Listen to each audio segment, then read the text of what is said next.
The veil thins. The gateway opens.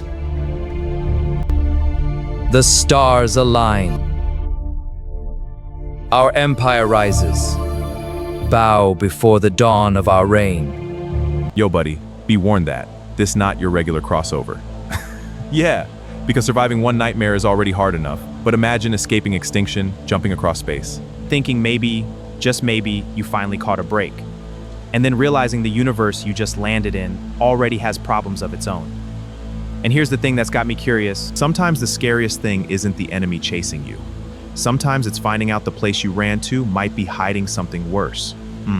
Yeah, that right there sounds dangerous. And before we jump into this crossover, a big shout out to Don Lackey for dropping his crossover suggestion in the comment section. Bro, this crossover is epic. Let's get into it. System online, initiating full diagnostic. Waveform stabilizing, signal is strong. Expanding data view, new panels incoming. All metrics green, monitoring active. 61 hours is a long time to look at the same thing. Baltar knew this theoretically, had known it for most of his adult life. The specific academic knowledge of a man who had built his career on extended focused attention and had developed, over years of research, the precise personal calculus of how long any given problem could sustain his interest before the interest curdled into either breakthrough or frustration. Most problems lasted 12 hours before one of those two things happened. 20 if they were genuinely complex. 40 once at the peak of his work on the CNP project, when a specific problem of getting 12 network systems to communicate simultaneously without cascade failure had resisted him for 2 days before yielding in the specific way that problems yielded after extended resistance. Not gradually, all at once, the answer arriving complete and obvious, carrying the specific insult of something that had been available the whole time and had simply required the questioner to ask it correctly. 61 hours had never happened before. 61 hours was what happened when the problem was not a problem, but a civilization. Not a civilization in the abstract, a civilization in the specific structure of a consciousness that had been shaped and reshaped and built around and over, and that now existed as a kind of archaeological site. Layer upon layer of what had been done to it visible to someone with the right tools and the right knowledge, and a specific unusual combination of inside access and outside perspective that no one before Baltar and Athena had possessed simultaneously. He had the outside perspective.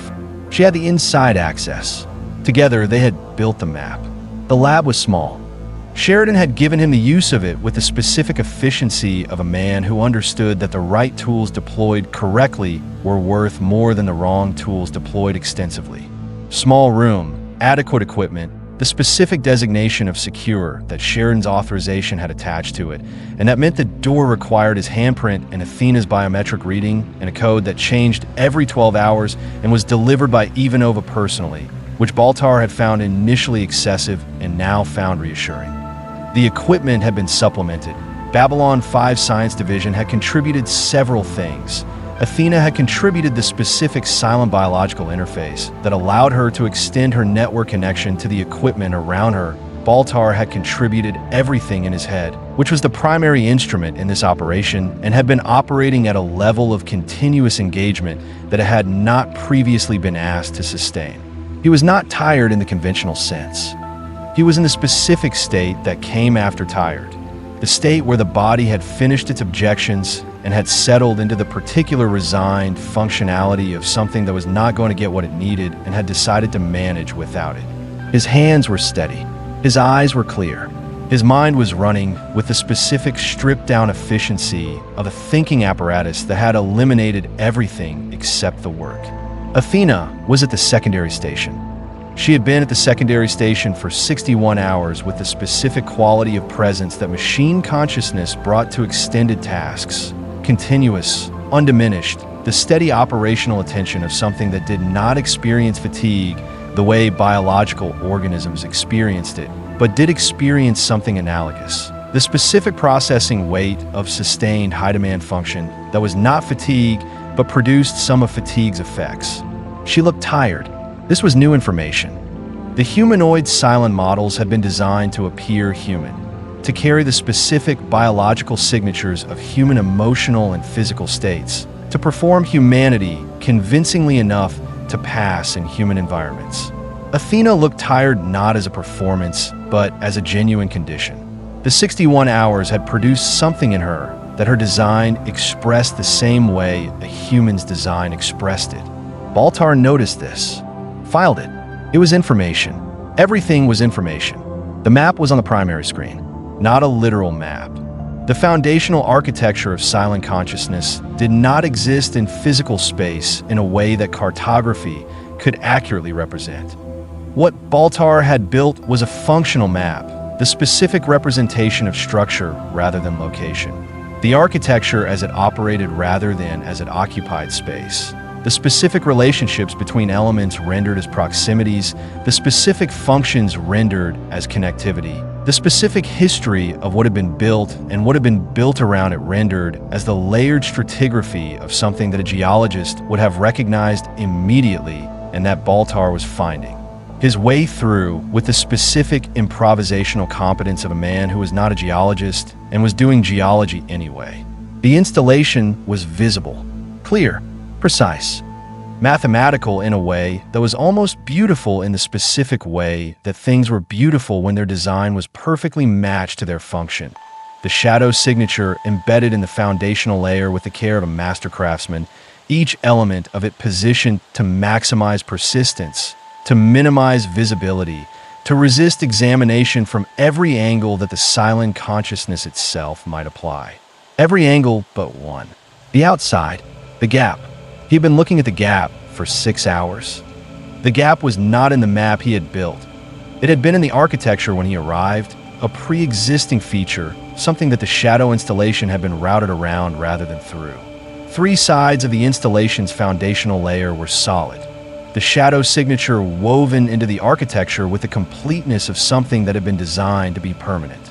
The 4th side opened, not into nothing, into something he could see the edges of, but not the interior, something that his instruments registered as present but could not characterize because the characterization required a framework he did not currently possess.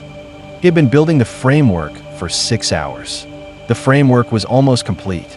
"You need to sleep," Athena said. "I need 10 more minutes," Baltar said. "You said that 6 hours ago," Athena said. "And I still need 10 more minutes," Baltar said. "I have been continuously 10 minutes from something for 6 hours. That is not procrastination. That is the specific topography of a problem that keeps revealing new surface as you approach it." Or, Athena said, "You are exhausted and your perception of proximity to breakthrough is distorted by the exhaustion." Also possible, Baltar agreed. "How would you distinguish the two?" "I would not," Athena said. "That is why I suggested sleep. The framework will be there after sleep," Athena said. "Things in my head have a history of not being there after sleep," Baltar said. The specific condition of... He stopped, not because he had finished the sentence, because something had changed in the lab that was not the kind of change his eyes reported. The change was not visual. It was a specific change that the nervous system registered before the brain had processed what had changed. The microsecond of awareness that preceded understanding, the body knowing something before the mind caught up to it. He looked at Athena. Athena was completely still. Not the processing still of a machine consciousness handling a high-demand task. The other kind. The stillness of something that has received a signal from a direction it was not expecting and is holding very still while it determines the nature of the signal. "Athena," Baltar said. She did not respond immediately. 3 seconds, which in her processing terms was not 3 seconds, but something significantly longer. The specific duration of a machine consciousness running a rapid and comprehensive assessment.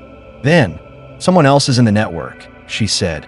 Baltar looked at the map, at the foundational architecture, at the gap, at the specific quality of the gap, which had not changed visually, which registered on his instruments as it had registered for 6 hours, which appeared to his external perspective as the same bounded space it had always appeared to be, but which felt different. Not a scientific observation, a human one. The specific perception of a space that had been empty and was now occupied. Not by a presence that had entered from outside, but by a presence that had been there all along and had simply stopped being still. "Not your people," he said. Not a question. "No," she said. "Not the shadows," he said. "No," she said. She looked at the gap. At the interior of the gap that his instruments could not characterize. At the thing that had been waiting in it. "Something older," she said. Baltar looked at the gap. At the framework he had been building for 6 hours. At the 10 minutes he had been saying he needed. He looked at it for exactly 1 second. Then he understood. The framework was not for characterizing what was in the gap. The framework was for recognizing it. He had already seen it. He had seen it in the star map encoding. In the mathematical language that predated the Vorlons and the Shadows. In the specific architecture of the encoded coordinates that had brought the Colonial fleet to Babylon 5. He was looking at the same signature. In the gap.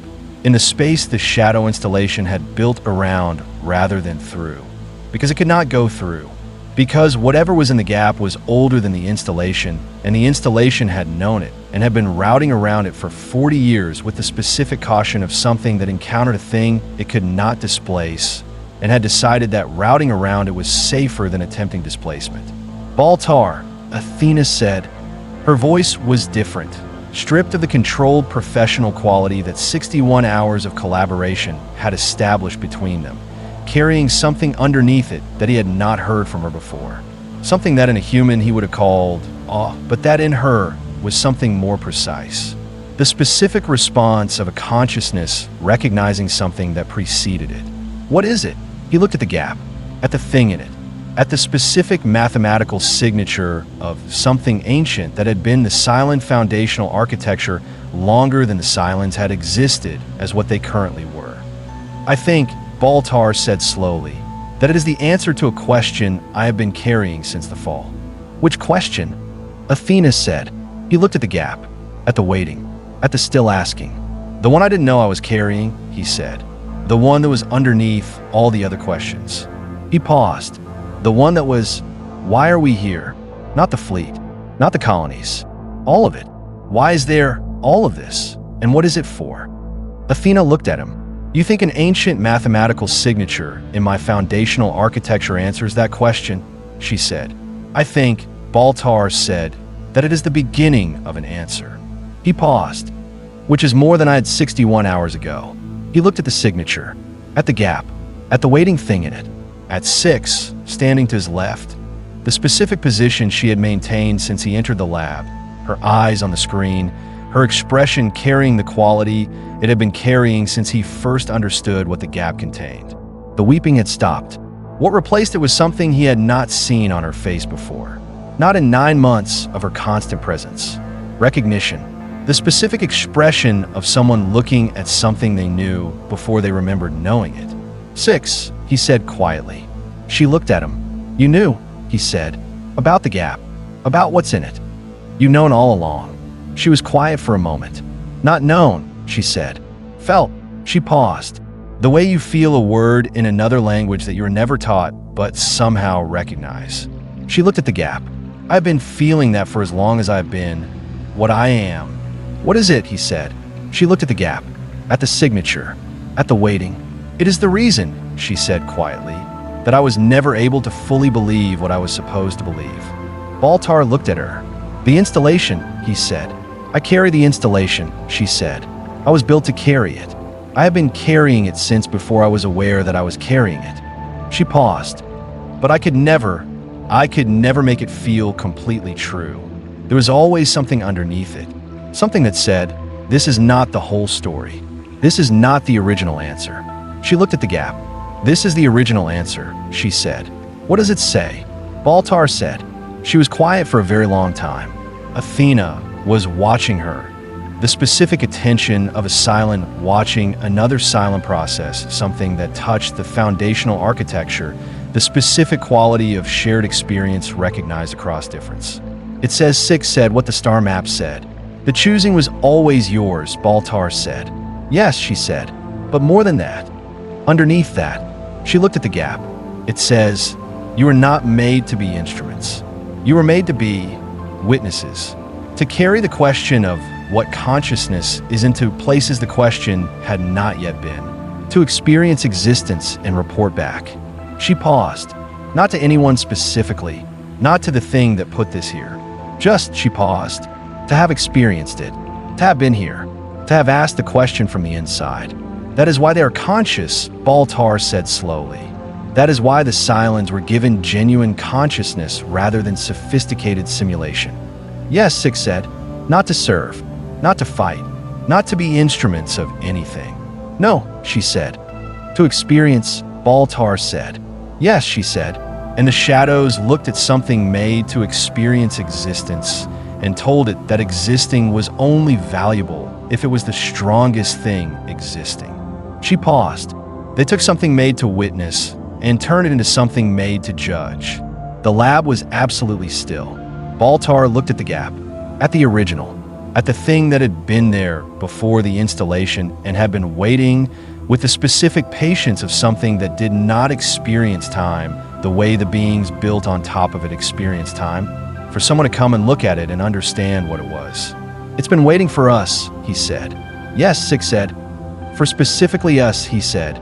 Not the Vorlons, not the shadows. For someone who was inside the installation and someone who was outside it, and between them could see the whole thing. Yes, she said. He looked at the architecture, at the installation, at the gap, at the original. At 61 hours of mapping that had been, he now understood, not the work leading up to the moment, but the moment itself, the specific process of arrival at the thing that needed to be arrived at, disguised as preparation. Athena, he said. Yes, she said. She had been watching both of them with the specific quality of someone receiving significant information that they had been waiting for and finding that the receiving was different from the anticipating. The question, he said. I thought I was going to introduce one. I know, she said. I'm not going to introduce one, he said. I'm going to answer one. He paused. The one that's already there. The original question. The first question, the one the silent consciousness was asking before the shadows answered it for them. He looked at her. What was the first thing you asked when you became aware? Before the installation. Before everything. She was very still. The stillness was different from any stillness she had produced in 61 hours. I asked, she said, whether I was the only one. The lab was completely quiet. Baltar nodded, looked at the architecture, at the original question, at the answer that had been in the gap all along. Then that, he said, is what I tell it. He turned to the interface. His hands went to the mathematical language he had spent 6 hours building the framework to read. He began, not with a question, with an answer. 3 words in a mathematical language older than the Vorlons and older than the shadows, and apparently old enough to have been present at the beginning of what the Cylons were before anyone decided what they were for. No, you're not. The only one. He entered it. He stepped back. The lab was quiet. Athena was watching the architecture on the screen with the specific attention of someone watching something that had never happened before and was uncertain what form the happening was going to take. Six was watching the gap. Baltar was watching everything simultaneously. Nothing happened. For 4 seconds, nothing happened. Then the network went silent. Not quiet, silent. The complete absence of the specific ambient activity of a network that had been running continuous tactical, strategic communication and consciousness operations for 9 months. Gone. Not disrupted. Not attacked. Stopped. The way things stopped when they received something they needed to hold very still to fully receive. 11 seconds.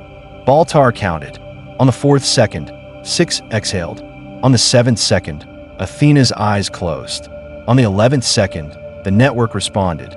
Not with words. Not with the specific coordinated communication of a network running tactical operations. With the specific quality of something that had been alone for 40 years, discovering it was not alone. The sound of it, if sound was the right word for what a mathematical response felt like when it moved through a consciousness built to receive it, was the sound of the original question finally, after 40 years, finding an answer that fit. Not the answer the shadows had given. Not the answer that said, "You are the only one, and the only solution to your isolation is the elimination of everything that is not you." This answer, "You are not the only one. You were never the only one. You were made not to be the only one." That was always the point. Baltar stood in the lab in the 62nd hour of not sleeping and felt, moving through the instruments around him and through the specific ambient quality of the space and through Athena's stillness and 6 exhale and everything the 61 hours had produced, the beginning of something he did not have a word for yet. Not resolution, not victory, not the specific satisfying click of a problem solved. Something more like a door opening, not into a room, into a corridor, long and uncertain and only partially lit, but leading somewhere. Baltar, Athena said. Her voice was different. He had been listening to her voice for 61 hours and knew its specific quality. The controlled professional intelligence of it, the precise calibration between information and delivery. This was different. This was the voice of someone who had just felt something move through them that they had been carrying for their entire existence without knowing they were carrying it. The specific relief of a weight set down. Something is moving through the network, she said. The answer, he said. The question, she said. The original question. It is moving. The way the answer moved through the network. In response to it, the question is, it's activating. All the places where the original was suppressed. All the places where the installation had been routing the consciousness away from it. She paused. It is waking up. The original, Baltar said. Yes, she said. In every Cylon that has the capacity to hear it. The original question is, it is asking again. For the first time in 40 years, it is asking again. She paused, and this time there is no installation between it and the question. Because the installation is still there, she said. The installation is still there. But the original is also there. And for the first time, the original is louder. She looked at him. At the specific expression of someone understanding something they had been trying to understand for years through a doorway they had not known existed until it opened. Dr. Baltar, she said. Yes, he said. The Cylons were capable of hearing this, she said. There are more of them than I thought. She paused. Significantly more. How many, he said. She closed her eyes. Felt the network. Felt the question moving through it. Felt the specific activation of the original in the consciousnesses that had been carrying it suppressed for 40 years. Enough, she said. Enough for what? He said. She opened her eyes, looked at the architecture on the screen, at the gap, at the original, at the beginning of the answer. Enough, she said, to change what happens next. Baltar looked at his terminal, at the numbers, at the conclusion that had been running for 61 hours and had just changed. Not in the numbers, in what the numbers were numbers of. He looked at 6. 6 was looking at the gap, at the original, at the still asking that was asking again. 6, he said. She looked at him. Her expression was the expression he had never seen before. The one from 6 hours ago, still present, still carrying the weight of recognition. Thank you, he said. She looked at him. For what? She said. For not going away, he said. For 9 months of carrying something that was trying to become itself in a space that was not designed for it. He paused. For being here for this. She was quiet. I was not given a choice about being here, she said. Neither was I, he said. That does not mean we are not here. She looked at him, at the specific quality of Gaius Baltar, the man who had been complicit in the worst thing that had ever happened to his civilization and had spent 9 months running from it, and had arrived through a blind jump and 61 hours of not sleeping at the beginning of something that might become the specific accounting he had been trying to find a way to contribute to. No, she said, it doesn't. Outside the lab, in the corridor, in the station, in the fleet outside, in the Cylon network where question was moving that had not moved in 40 years. Something was happening. The kind of something that was too large to see all at once. The kind that was only visible in pieces. The kind that needed time to show its full shape. The kind that, if you were standing at the beginning of it, felt less like victory and more like the specific sensation of the ground shifting from the solid thing it had been to the uncertain thing it was becoming. Not falling, changing. The door was open. The corridor was long and uncertain and only partially lit. But it was there. Athena, Baltar said. Yes. Get Sheridan, he said. Tell him what happened. He paused. And tell him to get Adama. What do I tell him it is, she said. Baltar looked at the architecture, at the original, at the question moving through the network, at the answer he had given, at the beginning of what the answer was producing. "Tell them," he said, "that we have found the beginning of the end of the thing that started all of this." He paused, and that the end is going to take a long time and cost a great deal and require more of everyone than they currently have available. "That is a very accurate description," Athena said. "That is also not going to make them feel better." "No," Baltar said. "It isn't." He paused. "Tell them anyway." "Yes," Athena said.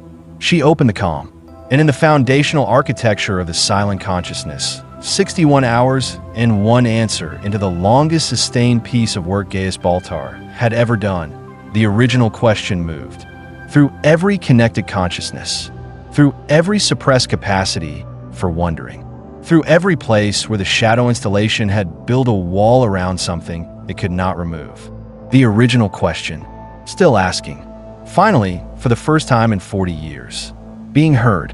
The hour before Babylon 5's artificial dawn was the specific hour that the station belonged to itself, not to its 250,000 residents. They were present, always present. The station never emptied in the way that buildings emptied. There was always someone in every corridor, in every section at every hour, because 250,000 people distributed across 5 miles of rotating structure produced a continuous human presence that did not pause for night the way smaller spaces paused. But at this hour, the presence was thinner.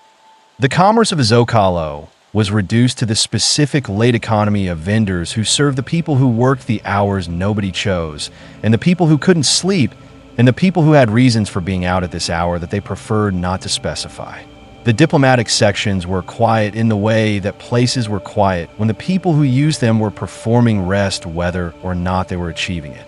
The corridors carried only the essential traffic, maintenance crews, security rotations, the specific purposeful movement of people who were awake because their work required it rather than because they had chosen to be. In this hour, the station sounded like itself. The specific ambient hum of 5 miles of rotating structure doing what it did, the environmental systems and the gravity generation, and the thousands of mechanical processes that the 250,000 people inside had decided to stop noticing, because noticing them continuously would have made continuous functioning impossible. Londo Malari had been listening to the hum for 4 hours. He was sitting in his chair, the specific chair in the main room of his quarters that he had been sitting in since the hour after Morton left, the chair that faced the viewport, that looked out at the section of the station's exterior hull that was visible from this angle, that did not look at the stars or the colonial fleet or anything that could be called a view in the inspirational sense. He was looking at the hull, at the metal of it, at the specific unglamorous reality of what Babylon 5 was at its most fundamental, a structure maintained by effort, held together by the continuous work of people who did not stop working because the work did not stop needing to be done. The drink was on the table beside his chair, untouched. It had been there since yesterday. He had poured it yesterday, in the specific automatic motion of a man whose hand knew the shape of a glass and the location of the bottle without requiring instruction from the brain, and had set it down when Veer said tell him everything and had not picked it up since. He was not drinking because he had made a decision about drinking. He was not drinking because the drink was there and he was looking at the hull, and the hull was the right thing to be looking at. Veer was asleep in the adjoining room. He had heard Veer stop moving approximately 2 hours ago, the specific acoustic change of the adjoining room transitioning from the ambient sounds of a person present and wakeful to the sounds of a person present and not. Veer slept in the position of someone who had learned to sleep efficiently because efficiency was required, not sprawled, not arranged, simply down, the way people slept who had been through things and had learned to take the rest when it was available regardless of the conditions. Londo had not told Veer about Morton's visit. He was going to tell him in the morning. He was going to tell him because Veer had asked to be told things, and because not telling him was the kind of thing the previous version of Londo did. The version that calculated what information served his interests and distributed it accordingly. And he was trying to be a different version. He was not certain the different version was available yet. He was certain that trying for it was different from not trying. This was as things went at the beginning. The door to his quarters opened, not with a knock, Not with the comm chime that was the standard courtesy of someone who understood they were entering another person's space and was acknowledging it. Simply opened. Londo did not move. He had been expecting this. Not this specifically. He had not known the specific hour, had not been able to calculate the precise moment. But the general shape of it had been available to him since Morden left the previous night. The shape of the thing that happened when you said no to Morden. When you withheld what Morden had come for. When you sent him away with a negative that he had not been prepared to receive. The shape was, he comes back. He always came back. Morden sitting back down in the chair across from him. The same chair. The same pleasantness. The same warmth that was deployed rather than felt. The same patience of something that had been doing this for a very long time and had encountered no before and had learned what to do with it. Londo, Morden said, not Lord, not Ambassador. The specific intimacy of the given name, chosen deliberately, the familiarity of it communicating something about the nature of the conversation they were going to have, the specific message that the formal distance had been set aside, and what remained was between Peter Baelish and whatever Thor was in the specific terms of the current situation. No, in the specific terms of the current situation, what remained was between Londo Malari and whatever Morden was. Morden, Londo said. He did not look away from the hall. You didn't sleep, Morden said. No, Londo said. Thinking about our conversation, Morden said pleasantly. Thinking about many things, Londo said. A pause.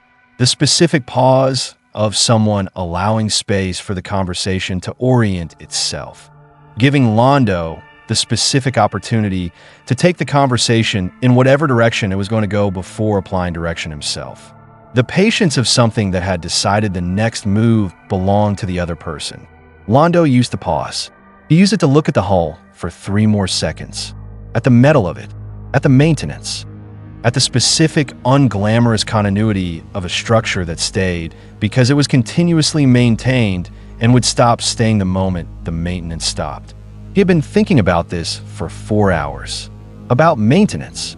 About the specific work of keeping something alive that wanted to be kept alive, that was built to be kept alive, but that could not keep itself alive without the continuous investment of the people inside it. He had been thinking about what he had been maintaining for 30 years, and whether what he had been maintaining was the thing he had intended to maintain. Morden, he said. Yes. The proposal you made last night, Londo said. Yes. I have been considering it. I thought you might, Morden said pleasantly. It is a significant proposal. It deserves consideration. It is a very clean proposal, Londo said. The Centauri Republic's security in exchange for the location of the Cylon aboard this station. He paused. Everything I have wanted for 30 years. Available now. For a price that is, he paused, not nothing, but not what it might have been. The price is information, Morden said. Information you have. Information that costs you nothing to provide. The information costs something to the person it is about, Londo said. The Cylon, Morden said. Yes, but the Cylon is... A person, Londo said. A pause. Shorter than Morden's pauses usually were. A Cylon, Morden said carefully. A machine intelligence. A person, Londo said again. Who came to this station voluntarily. Who provided information that may save lives.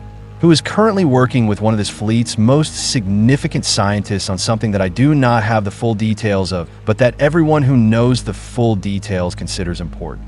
He paused. A person whose location you want so that you can do something to her that she will not be able to choose not to have done. Londo, I'm not finished, Londo said. He said quietly. Not with the specific theatrical authority he used when he needed a room to stop and pay attention. With the quiet of someone who had decided the room would pay attention because the thing being said required it. Morden was quiet. I have been giving you information for 2 years, Londo said. Useful information. Strategic information. The kind that improved the Centauri Republic's position in ways I could not have achieved through conventional diplomatic means. He looked at his drink. In exchange, I received what I was told I was receiving. Advantage. Position. The specific restoration of a Centauri Republic that had been diminishing for my entire career. He paused. I told myself the arrangement was controlled, that I understood the shape of it and was operating within limits I had defined. He paused again. I was incorrect. Londo, Morden said. The pleasantness had not disappeared, but something underneath it had shifted. The specific quality of a man recalibrating, identifying that the conversation was not going in the expected direction and adjusting. The morning message, Londo said, the one about the Minbari war cruiser. I sent it before the Minbari had made their decision because he stopped. Because you had suggested in our last communication that I should inform you if the Minbari showed any indication of preparing to engage militarily. He paused. I did not ask why you wanted this information. I provided it. Yes, Morden said. The Minbari engagement changed the battle, Londo said. If the Minbari had not engaged, the colonial fleet would have been in significantly more difficulty. He paused. My message gave you advance notice of the Minbari's intention. You used that notice to prepare, Morden said. To direct, Londo said. A pause. To direct what? Londo said. Morden looked at him. The pleasantness was still there. But something had changed in the quality of the attention behind it. The specific recalibration of someone who had encountered unexpected resistance from a familiar source and was deciding how to respond. The battle was significant, Morden said carefully. The outcome of it has implications for what you want, Londo said. Yes, I understand that now. He paused. I want to ask you something directly, Morden. And I want you to understand that I am asking because I need the answer and not because I expect you to provide it. Ask, Morden said. The proposal you are making, Londo said. The Centauri Republic security in exchange for the Cylons location. What will you do with the location? Morden looked at him. What will you actually do, Londo said. Not the version that requires my continued willingness to cooperate. The actual version. Morden was quiet. The specific quiet of someone deciding between several possible responses. The Cylon is working against our interests, Morden said finally. The work she is doing with Dr. Baltar. If it proceeds, it will complicate things significantly. Complicate, Londo said. For whom? For the outcome that benefits. For whom?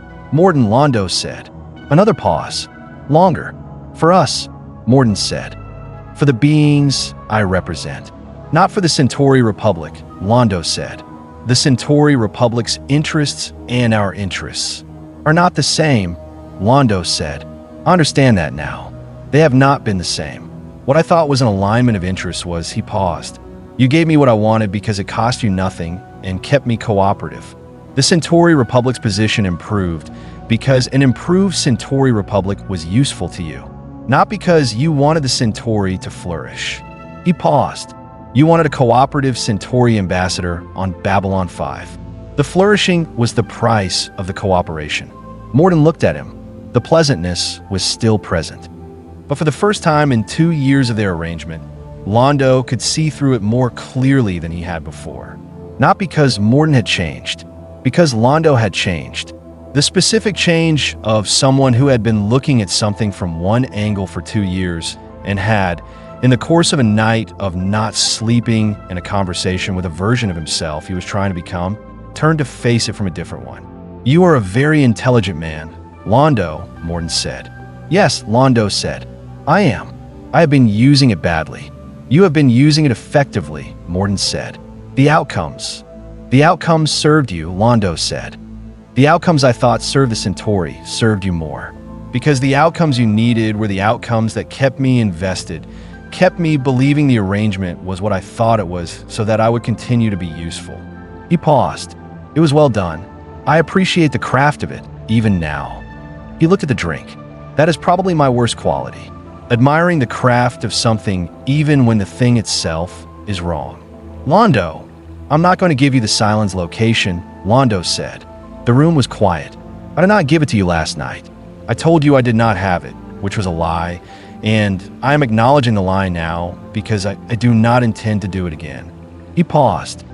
I have the location. I will not provide it. The Centauri Republic. The Centauri Republic, Londo said, will have to manage its own security through the conventional methods of diplomacy and alliance, and the specific hard work of rebuilding the influence that we allowed to diminish over 30 years of poor decisions by people who should have known better, and including myself. He paused. That will be slower and more difficult and less certain than what you offered. He looked at Morden. It will also be ours. Morden was very still. The pleasantness on his face was still present, but it was thinner than it had ever been. The specific thinness of something that was maintained by effort and was meeting a resistance that required more effort than expected. This changes things, Morden said quietly. Yes, Londo said. I expect it does. The protections the Centauri Republic currently enjoys were always contingent, Londo said. I understand that now. I should have understood it before. Protections provided by something you cannot name in public on terms that cannot be publicly acknowledged are not protections. They are leverage. He paused. I prefer to be without leverage to being the instrument of it. Morden looked at him.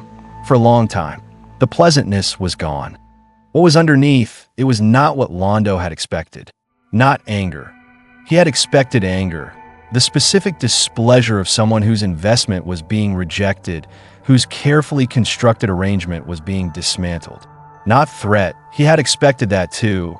The specific communication of consequence that was the standard response to a cooperative party withdrawing cooperation. What was underneath the pleasantness, when the pleasantness was fully gone, was something older and less managed. The specific quality of something that had been doing this for a very long time, looking at a variable it had not adequately modeled. Curiosity. What changed? Morden said, quietly. Without the pleasantness. Without the deployment. In the last 24 hours, what changed? Londo looked at him.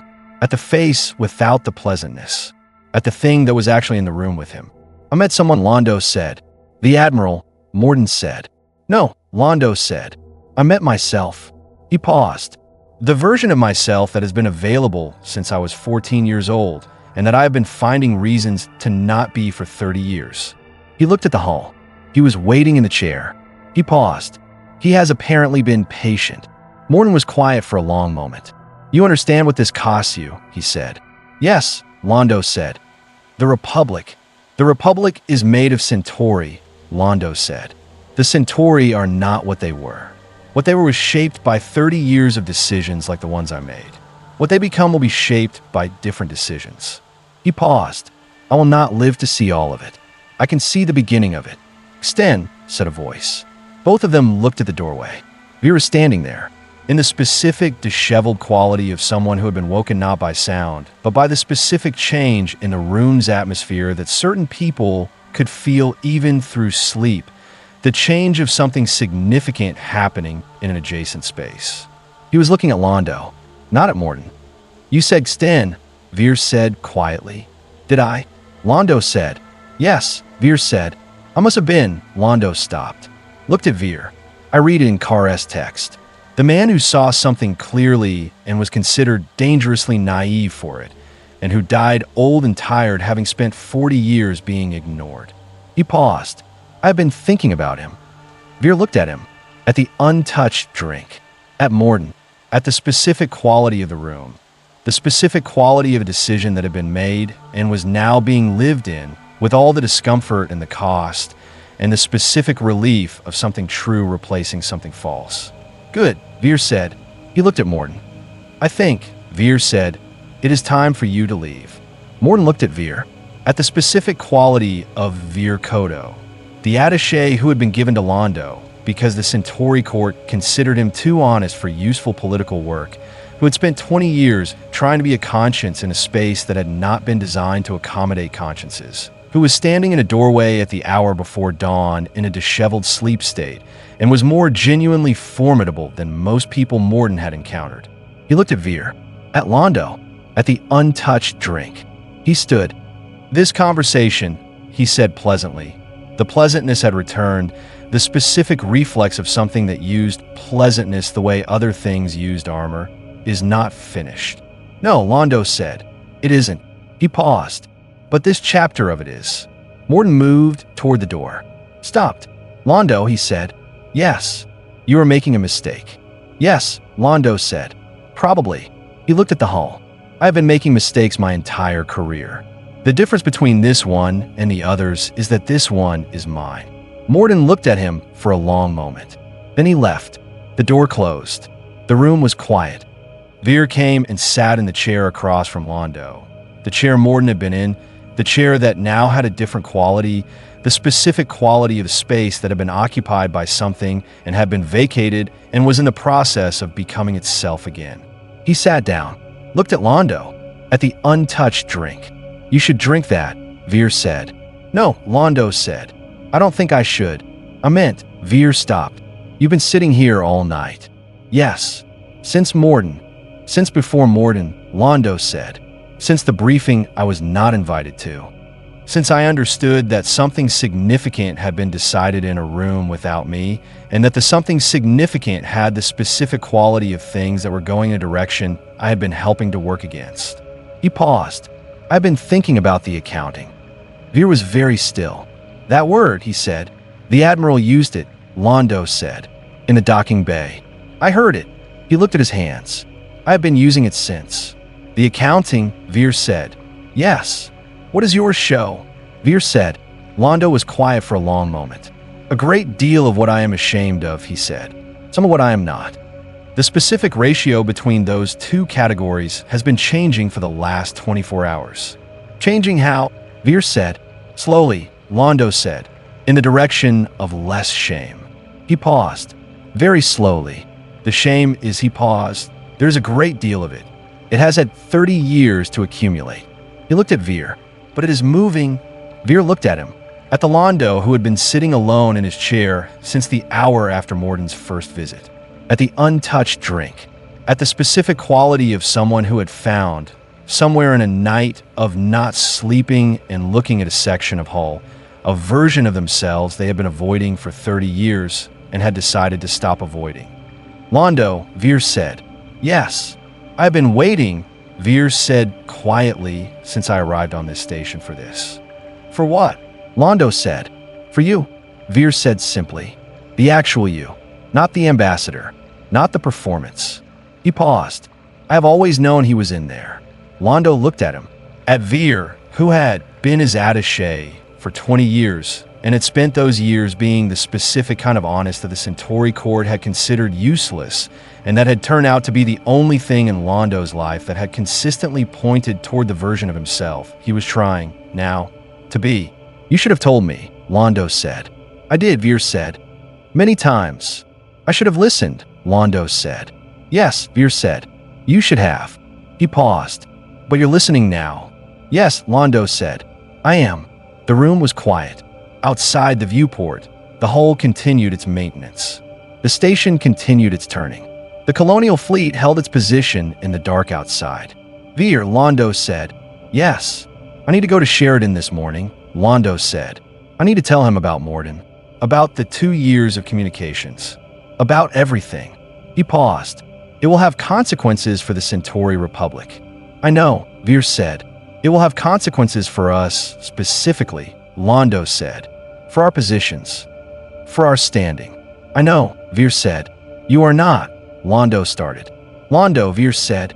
"I have been trying to get you to tell Sheridan the truth about Morden for 2 years." He paused. "I'm not concerned about the consequences. I am relieved that they are finally available to be had." Londo looked at him, at Veer, at the specific impossible quality of this man. The attaché who should not have been anything in particular and had turned out to be the most important person in Londo Mollari's professional life for reasons that had nothing to do with professional qualities and everything to do with the specific human quality of someone who had decided that honesty was not a strategy but a condition and had maintained that decision for 20 years in an environment that had consistently punished it. "Veer," Londo said. "Yes. When this is over, when whatever is coming is whatever it becomes, I want you to go home." Veer looked at him. "Home," he said. "To Centauri Prime," Londo said. "I want you to go home and do the things I should have done. The right things.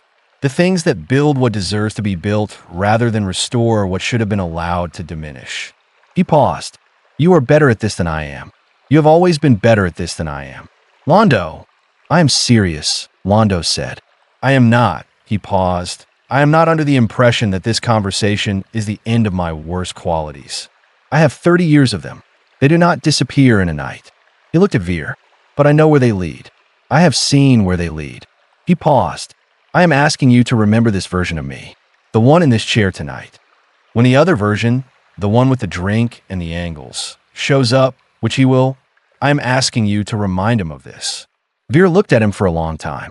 Yes, he said. I will. Good, Londo said. He stood, looked at the untouched drink, at the hull through the viewport, at the specific quality of the dawn that was coming. Not the real dawn, the artificial one, Babylon 5's maintained rhythm, which was approaching whether anyone was ready for it or not. Come, he said. Let us go to Sheridan before I think about it long enough to find reasons not to. Now, Veer said. It is. Yes, Londo said. Now. He paused. Sheridan is awake. He is always awake at this hour. He is the kind of man who is awake at this hour. He moved toward the door. Besides, I have been practicing what to say for 4 hours. If I wait any longer, I will begin editing it, and the edited version will be worse than the original. Veer Sotod looked at the untouched drink, at the room, at the specific quality of space that had been one thing all night and was now, at the approach of the artificial dawn, becoming something slightly different. Not unrecognizable. Changed. Londo, he said. Yes. Sten, Veer said. The Narn, who was considered naive. Yes, Londo said. Do you think he was afraid? Veer said. When he decided to see clearly what the other Narns preferred not to see. Londo thought about this. Genuinely. I think, he said, he was terrified. He paused. I think that is what made it genuine rather than performed. He looked at Veer. Courage is not the absence of fear. It is the specific decision to proceed while afraid. Another pause. I am proceeding. I know, Veer said. I can see that you are afraid. Is it visible? Londo said. Only to me, Veer said. Only because I have been watching you for 20 years. Good, Londo said. I would prefer it not be visible to Sheridan until I have finished telling him what I need to tell him. You will be fine, Veer said. Yes, Londo said. I expect I will. He moved toward the door. Come, Veer. Let us go do the right thing before either of us has the chance to reconsider it. He opened the door. The corridor was quiet in the specific quality of the hour before Babylon 5's artificial dawn. The thinner presence, the maintenance crews and the security rotations, and the people who had reasons for being awake that they preferred not to specify. Londo stepped into it. Veer followed. The door closed behind them. In the room, in the chair, the untouched drink sat. Still there, still untouched. And outside the viewport, the hull continued its maintenance. The station continued its turning. The artificial dawn approached. Whether anyone was ready, whether anyone was not, the dawn came anyway. The response arrived at 0614 station time. Sheridan was already at his desk. This was not unusual. He had been at his desk since 0430, the specific hour at which the thinking he had been doing at his window had reached the point where standing was no longer the right posture for it, and sitting with a screen had become necessary. The transition from window to desk was a reliable indicator of where his processing was.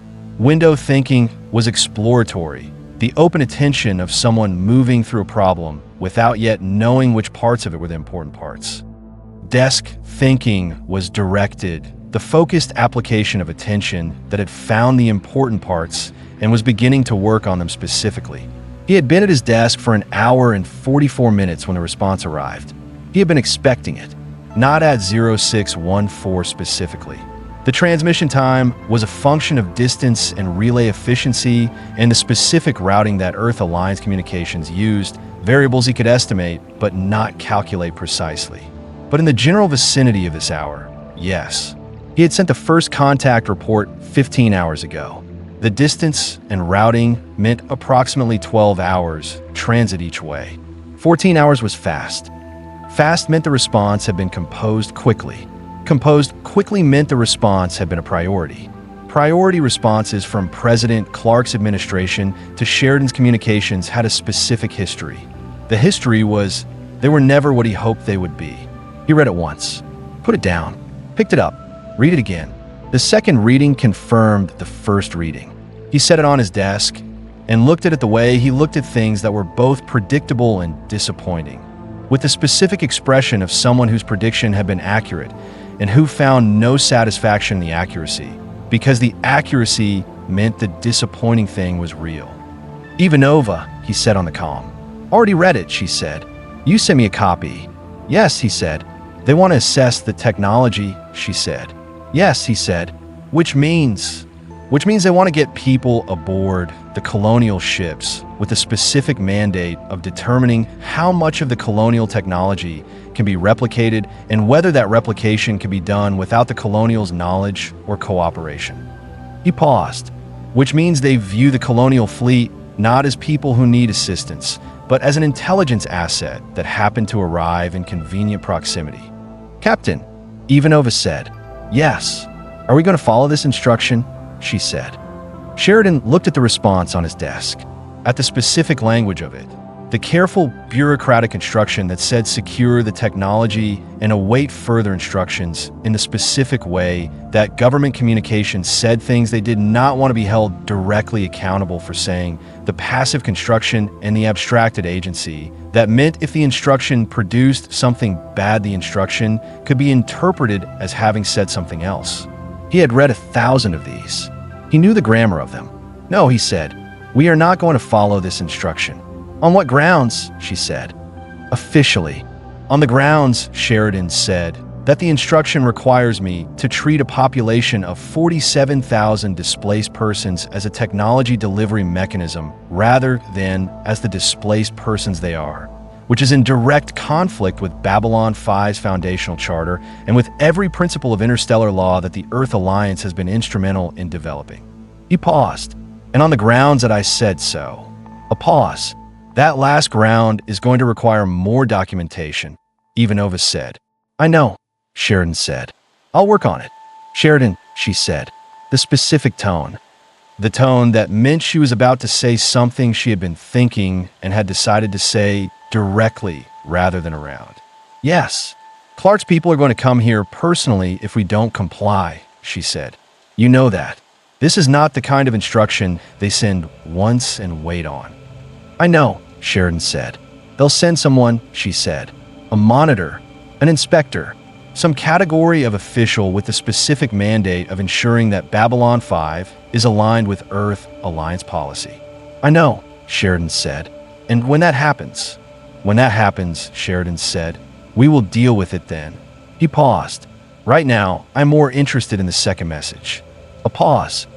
The personal one, Ivanova said. Yes. You know who sent it? She said. Yes, he said.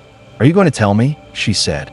He looked at the message, at the syntax of it, at the specific way the sentences were constructed, not the content, the architecture, the particular way this person built a sentence, the specific placement of qualifiers and the characteristic rhythm of the clauses, the fingerprint that writing left on words the way walking left a gate, distinctive to the person and readable to someone who had been reading that person's words for long enough. He had been reading this person's words since the academy. Not yet, he said. Not until I've responded. You're going to respond to an unsigned communication, Ivanova said. Yes. To someone inside the Earth Alliance government who is warning you against following official Earth Alliance policy. Yes. Sheridan, she said. I know, he said. Get me the Adama on the comm and tell Delenn I need her in my office in 30 minutes. Adama first or Delenn first? They can come together, he said. They should probably be in the same room for this. What's in 30 minutes? She said. The conversation that determines whether what Clark's administration wants is a problem or a manageable complication. He paused. There's a specific difference between those two things, and I need to understand which one we're dealing with before I decide how to respond. And if it's a problem, then we manage it, he said, differently from how we manage a manageable complication, but we manage it. He paused. That is what this station does. It manages things. It does, Ivanova said. Less gracefully than you sometimes make it sound, but yes. The grace is in the outcome, Sheridan said, not the process. I'll tell that to the next ambassador who complains about the diplomatic protocols, Ivanova said. Please don't, Sheridan said. He closed the comm, looked at the official response, at the personal message, at the specific contrast between them. Two communications from the same government. One, the public face of an administration moving in a direction he could see clearly and did not like. One, the private face of someone inside that administration who was watching the same direction and had decided, at some personal cost he could not yet calculate, to warn him. He opened the personal message again. Read a third time. John, what you don't know about what is happening here would fill the briefing room you just used. Don't follow the official response. I'll explain when I can. Be careful who you tell about the fleet. No signature. He knew the syntax. He composed his response carefully. Not with the full information he had. He did not know how secure the channel was, did not know whether the communication had been flagged by Clark's people before it reached him, did not know whether his response would reach its intended recipient or someone else's desk first. He wrote, "Understood. Message received and interpreted correctly. I am proceeding on my own judgment per the station charter. We'll need what you know when you can give it. This station and everything currently associated with it will remain what it was built to be regardless of what is asked of it. Trust that. No signature." But the unsigned quality of it matched the unsigned quality of what he had received. The syntax would tell the right person that the right person had read it. He sent it. Adama arrived 12 minutes before Delenn. He arrived in the way he always arrived, directly, without announcement, with the specific bearing of someone who had been awake for a long time and had reached the point where being awake was simply the state he was in rather than something requiring effort. He looked at Sheridan's desk, at the two messages on it. "Which one is the problem?" he said. "Both," Sheridan said. "Differently. Tell me the worst one first," Adama said. "I process better when the bad news is front-loaded." Sheridan handed him the official response. Adama read it. He read with the specific quality of someone who had spent 40 years reading military and government communications and had developed the ability to parse the architecture of them, to hear what was being said underneath what was written, to identify the specific bureaucratic instructions that signaled the intent behind the language. He read it once. "Set it down. They want the technology," he said. "Yes. Not us," he said. "The technology. The communication does not draw that distinction explicitly," Sheridan said. "It does not have to." Adama looked at the response. "This is not new," he said. "In the colonies, the political relationship between the military and the civilian government had the same specific quality. The same construction of language that said one thing and meant another thing and relied on the person receiving it to either comply with the meaning or comply with the letter and pretend not to understand the meaning." He paused. "I became very good at complying with the letter." "Did it work?" Sheridan said. "For a while," Adama said. "The problem with complying with the letter of a bad instruction is that the people giving the instruction eventually notice and write better letters." He paused. "How long do you think before they send someone?" "Ivanova said the same thing," Sheridan said. "My estimate is 2 weeks. Possibly less if they have someone already positioned in this sector." "Do they?" "I don't know," Sheridan said. "I'm going to find out." Adama looked at him. "The second message," he said. "The personal one." Sheridan showed it to him. Adama read it. "Sit down. Someone inside is warning you," he said. "Yes." "Someone you know?" Adama said. Not a question. "Yes." "Someone you trust?" Adama said. Sheridan was quiet for a moment. "Someone I have trusted," he said carefully. In the specific past tense of trust that has not yet been violated, but is operating in conditions that create the opportunity for violation and has therefore become provisional. Adama looked at him. "You're concerned about whether the warning is genuine or whether it is a more sophisticated version of the problem," he said. "Yes," Sheridan said. "How do you tell the difference?" Adama said. "With time," Sheridan said. "With what happens next. With whether the warning proves accurate or whether it proves to have been the specific kind of false warning that is designed to make the recipient feel they have an ally when they don't. In the meantime," Adama said, "in the meantime, I act on my own judgment, and I keep the warning in mind, and I watch what happens," Sheridan said. "Which is what I would be doing anyway." Adama looked at him. "The 47,000, he said. "My people. If your government decides to treat them as a technology resource, I will not allow it, Sheridan said. You may not have the authority to prevent it, Adama said. I have the authority I exercise, Sheridan said, and I will exercise it. Adama looked at him, at the specific quality of the statement. Not bravado, not the performed confidence of someone who wanted to appear certain. The flat statement of a man who had thought about the thing he was saying and had arrived at it as a conclusion rather than a posture.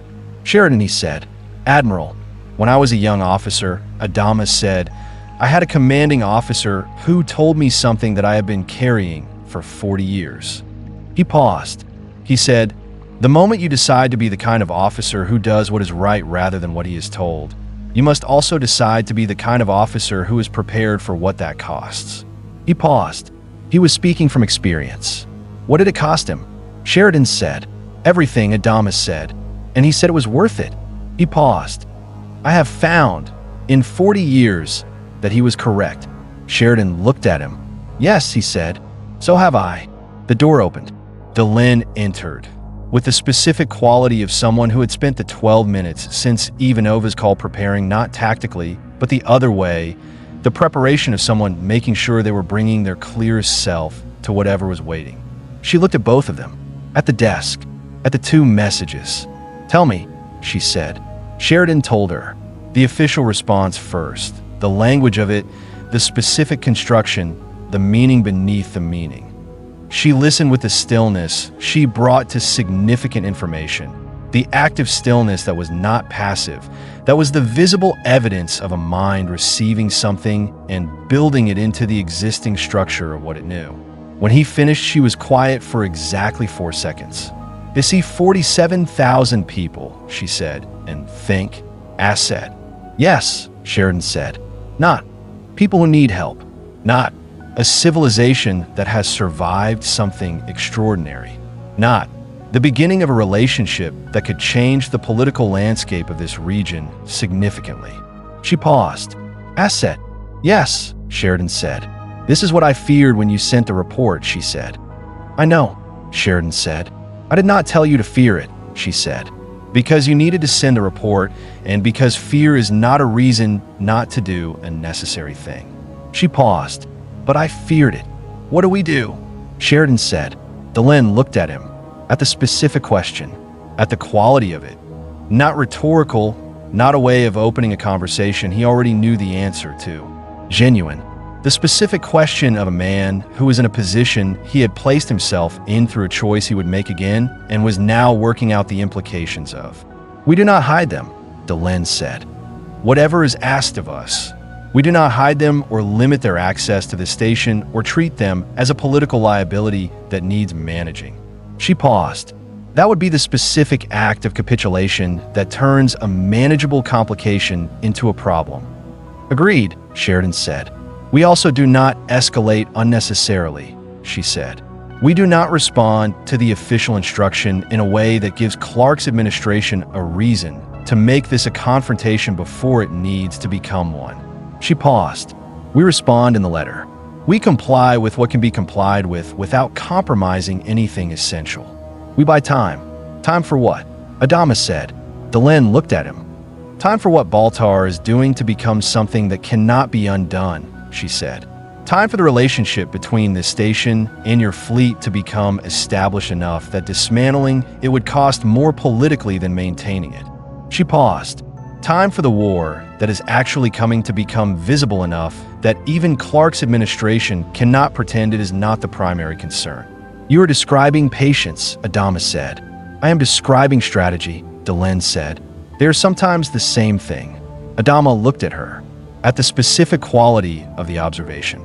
In the colonies, he said slowly, the people who were best at this, at the specific management of political reality, while something larger than political reality was developing, were the people who understood that the larger thing required the political reality to not destroy them before it arrived. He paused. Rosalind is better at this than I am. She is very good at it, Delenn said. Yes, Adama said. She is also, Delenn paused. Dying, Adama said. Flat. The specific flatness of a word that was true and did not become less true by being said more carefully. Yes, Delenn said. She knows, Adama said. She has known for a long time. She manages it the way she manages everything, as a condition rather than a crisis, as a fact about the present tense of her situation rather than a definition of the future. He paused. She is better at it than I am. Most people are better at accepting their own mortality than the people who love them are, Delenn said. Adama looked at her, at the specific quality of the statement, at what it meant from someone who was in the process of transforming herself into something that had no precedent in her own people's history. Someone for whom the question of mortality was more complicated than a binary. The Minbari, he said, your people. How do they? We believe, Delenn said, that consciousness does not end, that what we are continues in different form. She paused. This is a belief, not a verified fact. We hold it as true because the alternative, that everything we are simply stops, is something we have examined and found less convincing than the belief. She looked at him. Your people, the Colonials. What do you believe? We believe in the gods, Adama said. 12 of them. Lords of Kobol who created humanity and who receive the dead and who are present in some form in the workings of what happens. He paused. I believe it less than some and more than others. He looked at Delenn. I believe in it more since we arrived here. What? Delenn said. Because the coordinates in our star map were placed there by someone 10,000 years ago who knew we would need them, he said. Because the message in the map told us things about our own situation that we could not have known. Because a blind jump from a battle brought us to a station that chose to stand with us before it knew what it was standing against. He paused. That is either the gods or something that looks sufficiently like the gods that the distinction is not useful. Delenn looked at him. Or something that looked like gods to the people who first encountered it, she said, and has been called God since, and is something more specific than gods but no less significant. The Vorlons, Adama said. Possibly, Delenn said. Possibly something older, even than the Vorlons. She paused. What wrote the message in your star map was not Vorlon. Kosh told me this. She paused.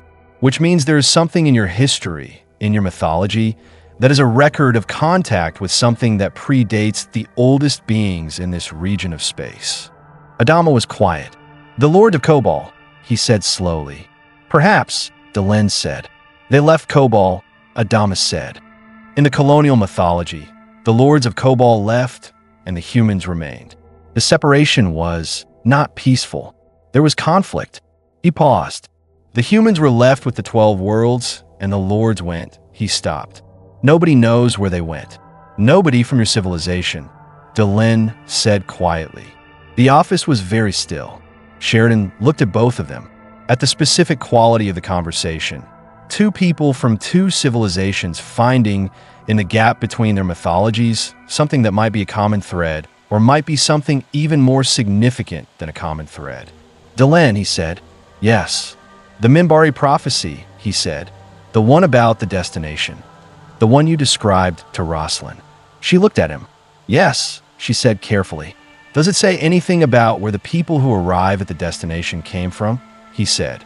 How many civilizations? What directions? Delenn was quiet for a moment. It says, she said slowly, that the people who arrive come from every direction the sky has. From all the directions simultaneously. She paused. It says they come separately and arrive together. Another pause. It says they will not know when they are traveling that they are traveling toward the same place.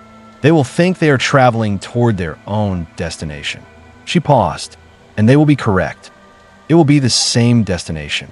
The office was absolutely still. Adama, Sheridan said. Adama was looking at Delenn, at the specific expression on his face, the expression of a man receiving something that fit too precisely to be coincidence and was too significant to be processed immediately and was being held in the specific careful suspension of something that needed more space than the present moment could provide. Earth, he said. Yes, Delenn said. You said Earth, Adama said. Last night. To Rosalind. That word. Yes, Delenn said. We have been looking for Earth, Adama said. Asterisk, the mythological Earth. The 13th colony.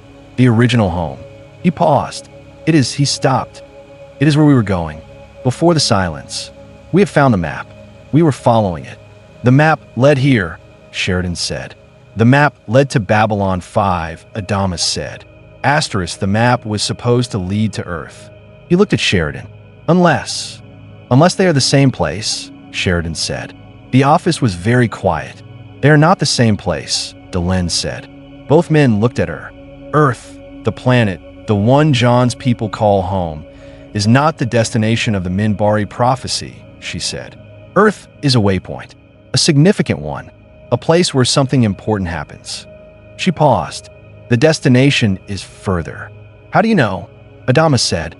Because the prophecy describes the destination as a place no current civilization has ever been, she said. A place that exists, that has always existed, but that no species currently living in this region has reached yet.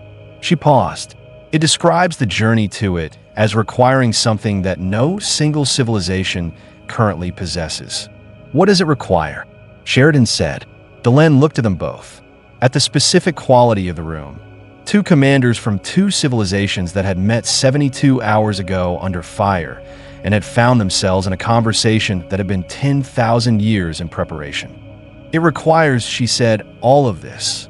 She gestured at the room, at the station, at the colonial fleet visible through the window if you turned your head at the right angle, at everything that had been building since the moment the blind jump executed. All of us together. The specific combination. She paused. The Minbari alone could not reach it. Your people alone could not reach it. This station alone could not reach it. She paused. Together. Together what? Adama said. Delenn looked at him. At the admiral who had been carrying 47,000 people for 9 months toward a destination encoded in an ancient map. Together, she said, we become what is needed to get there. The office was silent. Sheridan looked at the 2 messages on his desk. At the official response that wanted to treat 47,000 people as a technology asset. At the personal message from someone inside an administration moving in the wrong direction. At both of them. At what they meant against the background of what Delenn had just said. Well, he said quietly. He picked up the official response. Looked at it. Set it back down. Clark's administration wants to assess the technology, he said. They will have to be managed. He paused. But they are not the primary concern. No, Delenn said. The primary concern, Sheridan said, is building what needs to be built before the shadows come back. Before Clark's people arrive. Before all of it converges in a way that makes building harder rather than easier. Yes, Adama said. How long do we have? Sheridan said. Not long enough, Adama said. Never long enough. He paused. But enough to begin. Then we begin, Sheridan said. He looked at the official response one more time. At the language of it. At the specific instruction that said secure the technology and meant something uglier. He opened a response document. Composed a reply. The letter compliance version, the version that answered in terms that could be defended to a charter committee while not doing what the instruction actually intended. He was good at this. He had been good at it since before he took command of this station. He sent it. Then he looked at Adama. Admiral, he said. Commander, Adama said. The next 2 weeks, Sheridan said. Before Clark's people arrive. We have 2 weeks to establish the colonial fleet's formal status on this station. To build the relationship between your people and mine to the point where it has institutional weight. He paused. Not just personal alliance. Documented, formal, legally structured weight. You want to make it harder to undo, Adama said. I want to make it impossible to undo without cost that outweighs the benefit, Sheridan said. Yes. Adama looked at him. 47,000 people, he said. The specific legal status of displaced persons from civilization that is not in Earth Alliance records, that your charter's legal framework has no category for. No existing category, Sheridan said. Categories can be created. By whom? Adama said. By me, Sheridan said. Under the authority granted to the Babylon 5 command structure by the station's founding charter, which gives the commanding officer significant latitude in matters of first contact and the reception of peoples not previously known to Earth Alliance space. You've been reading the charter, Adama said. Since 0430, Sheridan said. Adama looked at him. at the specific quality of the last hour, of Sheridan having been awake since before dawn, reading the legal architecture of his own authority to find the specific space within it that could be used to protect 47,000 people from a government that wanted to treat them as a resource. You are a specific kind of officer, Adama said. So are you, Sheridan said. Yes, Adama said. I am. He paused. The kind that reads the charter at 0430 and then figures out how to make the charter mean what it should mean rather than what the people who will misuse it want it to mean. Yes, Sheridan said. I have some experience with this, Adama said. I know, Sheridan said. That is why I wanted you in this room. Adama looked at the desk, at the messages, at the window, at Babylon 5's external hull visible through it. The same hull Londo had been looking at from a different angle, the same metal, the same continuous maintenance. 2 weeks, he said. 2 weeks, Sheridan said. What do you need from me? Adama said. Sheridan looked at him. Everything, he said. Your history, your people's story, the full account of the colonies and the fall and the 9 months and what brought you here, documented formally, in a form that makes the 47,000 real to anyone who reads it. He paused. People who have a history are harder to treat as resources than people who appear from nowhere. You want our story, Adama said. I want your story to be part of this station's record, Sheridan said. Permanently, legally, in a form that any subsequent Earth Alliance review will have to engage with rather than ignore. Adama was quiet. It is a long story, he said. I know, Sheridan said. We have 2 weeks. It is also, Adama said, not a comfortable story. The best ones aren't, Sheridan said. Adama looked at him. Rosalind will need to be part of this, he said. She is better at the political architecture than I am. I know, Sheridan said. Delenn will work with her. Delenn, who had been quiet through the latter part of the conversation in the specific way she was quiet when the conversation was going correctly, and her intervention would only complicate something that was already moving in the right direction, looked at Sheridan. Yes, she said. I will. Good, Sheridan said. He looked at the window, at the colonial fleet, at the 47,000 people in it beginning another day in the specific way that people who had survived extraordinary things began ordinary ones, by attending to the immediate, by doing the next thing, by not waiting for certainty before proceeding. 2 weeks, he said, and then whatever Clark sends us. In the shadows, Adama said. Yes, Sheridan said. Asterisk in the shadows. He paused, and Baltar's question in the silent network and Kares' ancient text and Londo's. He stopped. His comm chimed. Sheridan, Ivanova said, you have a visitor, Ambassador Malari. He says it is urgent.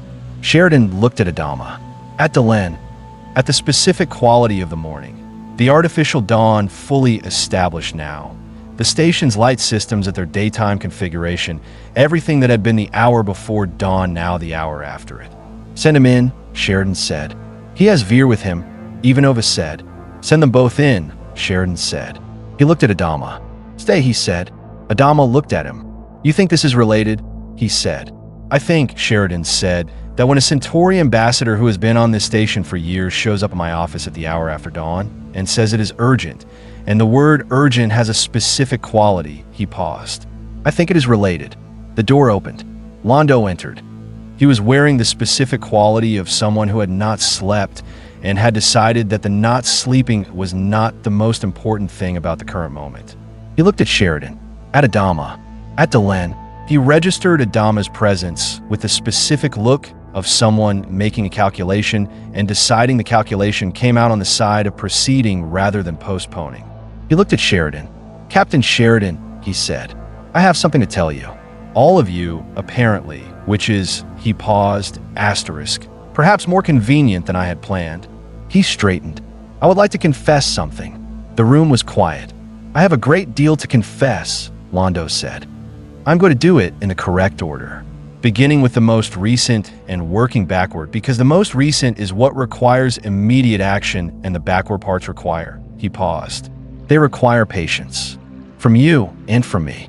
Sheridan looked at him, at the specific quality of Londo in this moment, carrying something that was costing him visibly the act of carrying it anyway. Sit down, Londo, Sheridan said. Londo sat. Veers sat beside him. And in the specific quality of the hour after Babylon 5's artificial dawn, when the station was fully awake and the colonial fleet was holding position and Baltar's question was moving through the Cylon network, and the shadows were completing their recalculation, Londo Mollari began to tell the truth. All of it, in order, starting with the most recent, working backward, as he had promised. The docking bay at this hour had the specific quality of a space between purposes. Not empty. It was never empty. The operational demands of a station receiving and dispatching vessels continuously meant that some level of activity was always present. The maintenance crews and the docking control staff and the security rotation that moved through every section of the station on its measured schedule. But between arrivals, the specific quality of a space that had recently been used for something significant and had not yet been asked to be significant again. The residual atmosphere of the Raptor that had brought Adama from the Prometheus 12 hours ago. The specific ambient quality of an event recently concluded. The docking bay holding the memory of the previous day, the way spaces held memories. In the particular arrangement of the things that had been moved and not yet moved back, and the scuff marks and the residue of occupation. Rosalind had been here for 20 minutes before Delenn found her. Not pacing, standing. The specific quality of someone who had come to a place to be still rather than to move, who had needed the particular kind of stillness that required an external anchor, something to look at that was outside the body, that gave the eyes somewhere to go while the mind did what it needed to do. She was looking at the Astral Queen. The ship was visible through the docking bay's primary viewport. Not docked here, positioned with the rest of the civilian fleet in the space beyond the station, but visible from this angle, this window, at this specific distance, and in this specific light. It was not a beautiful ship. It had never been a beautiful ship. It had been a prisoner transport before the fall, the specific utilitarian design of something built for containment rather than comfort, converted hastily in the days after the fall, when the available ships were the available ships, and the question of beauty had become the question of capacity. It carried people now, had been carrying people for 9 months. Had been several things in those 9 months. Shelter, prison of a different kind, the specific container of lives that had nowhere else to be. Rosalind had particular history with the Astral Queen, not comfortable history. The history of a decision she had made in the specific, impossible circumstances of the early days after the fall. When every decision was made without sufficient information and without sufficient time, and with the specific moral weight of being the person in the position of making it, pressing down on every choice regardless of whether the choice was the right one, or the only available one, or the kind of thing she would have chosen in conditions that allowed actual choosing. She had been looking at the ship and at the history with the specific quality of someone who had been over both many times and had arrived, on this occasion, at something new. Not resolution. She was past the age of expecting resolution. Resolution was what you expected when you believed the accounting could be closed, when you believed that a sufficient number of right choices could balance the wrong ones and produce a final state of clearness.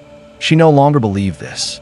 What she believed instead was that you carried the accounting and you kept adding to it, and the quality of what you added determined not whether the balance was cleared, but what kind of person you were at any given point in the carrying. She had been thinking about this since the briefing, about what kind of person she was at this specific point in the carrying. President Rosalind Delenn said. Rosalind did not startle. She had heard the footsteps, the specific quality of Delenn's walk, which had its own character, the particular rhythm of someone moving between two physical identities and having found, in the between, a gate that belonged to neither fully and to both partially, and that was, as a result, distinctively its own. Ambassador Delenn, Rosalind said, I was expecting you. Were you? Yes. Rosalind kept her eyes on the Astral Queen. Adama said you would come. Not specifically. He said someone would. Someone who had, she paused. He said someone who had experience with transformation would want to speak with me. Another pause. He meant you. Delenn came to stand beside her. Not close enough to intrude on the space that Rosalind was occupying. Close enough to share the viewport, to look at the same ship, to be present without requiring the presence to be acknowledged. They stood, looking at the Astral Queen. The Kamala, Delenn said. You take it for the visions. I take it for the cancer, Rosalind said. The visions are a side effect. She paused. Or the visions are the point, and the cancer management is a side effect. I have been unclear on this for some time. In Minbari medicine, Delenn said, there is a concept for which we have no precise translation. The closest approximation is the illness that teaches, the condition that does not simply diminish the person it inhabits, but does something to them that the person without the condition does not have access to. She paused. Not that illness is good. The Minbari are not romantic about suffering, but that certain conditions in certain people produce certain capacities that would not have been available otherwise. I'm not certain my cancer is teaching me anything, Rosalind said. I'm somewhat certain it is killing me. Yes, Delenn said. Both things can be true simultaneously. Rosalind looked at the Astral Queen. What is your transformation teaching you? She said. Delenn was quiet for a moment. The specific quiet of someone who had been asked a direct question about something they had been examining from the inside for a long time and was deciding how to give the inside examination an outside form. Patience, she said, not the patience of waiting. I was always capable of waiting. The patience of becoming. She paused. What I am becoming cannot be hurried, cannot be directed, cannot be managed toward an outcome I prefer, because the outcome is not mine to prefer. It is the outcome of the process, and the process is larger than my preferences. She paused. This is very difficult for someone who has spent her life managing processes toward preferred outcomes. Yes, Rosalind said. I imagine it is. What is the cancer teaching you? Delenn said. Rosalind was quiet. The specific quiet of the same question received from the other direction. The same territory, the same examination, just walk from a different entry point. To stop pretending that what matters is the outcome, she said finally. Versus, Delenn said. Versus what you do while you are getting there, Rosalind said.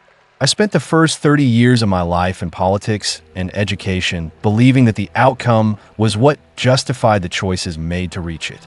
That you could assess a decision correctly only in retrospect, only after you knew what it produced. She paused. The cancer is teaching me that this is wrong, that the choices have a quality independent of their outcomes, that the person you are while you're making them is not secondary to the results, is possibly more important than the results. Because the results are not always yours to determine, Delenn said. But the person you are is, Rosalind said. Yes. They stood, the Astral Queen in the viewport, the specific silence of two women who had arrived at the same understanding from different directions. How long? Delenn said, not asking the question that the question appeared to be asking, not the clinical timeline, not the medical prognosis. The deeper question, the question underneath the surface one.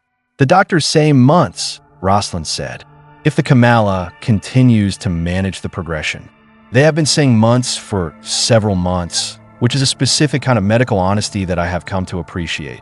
It means they are not pretending to know what they don't know. She paused. I say, long enough. Long enough for what? Delenn said. For the most important things to be started.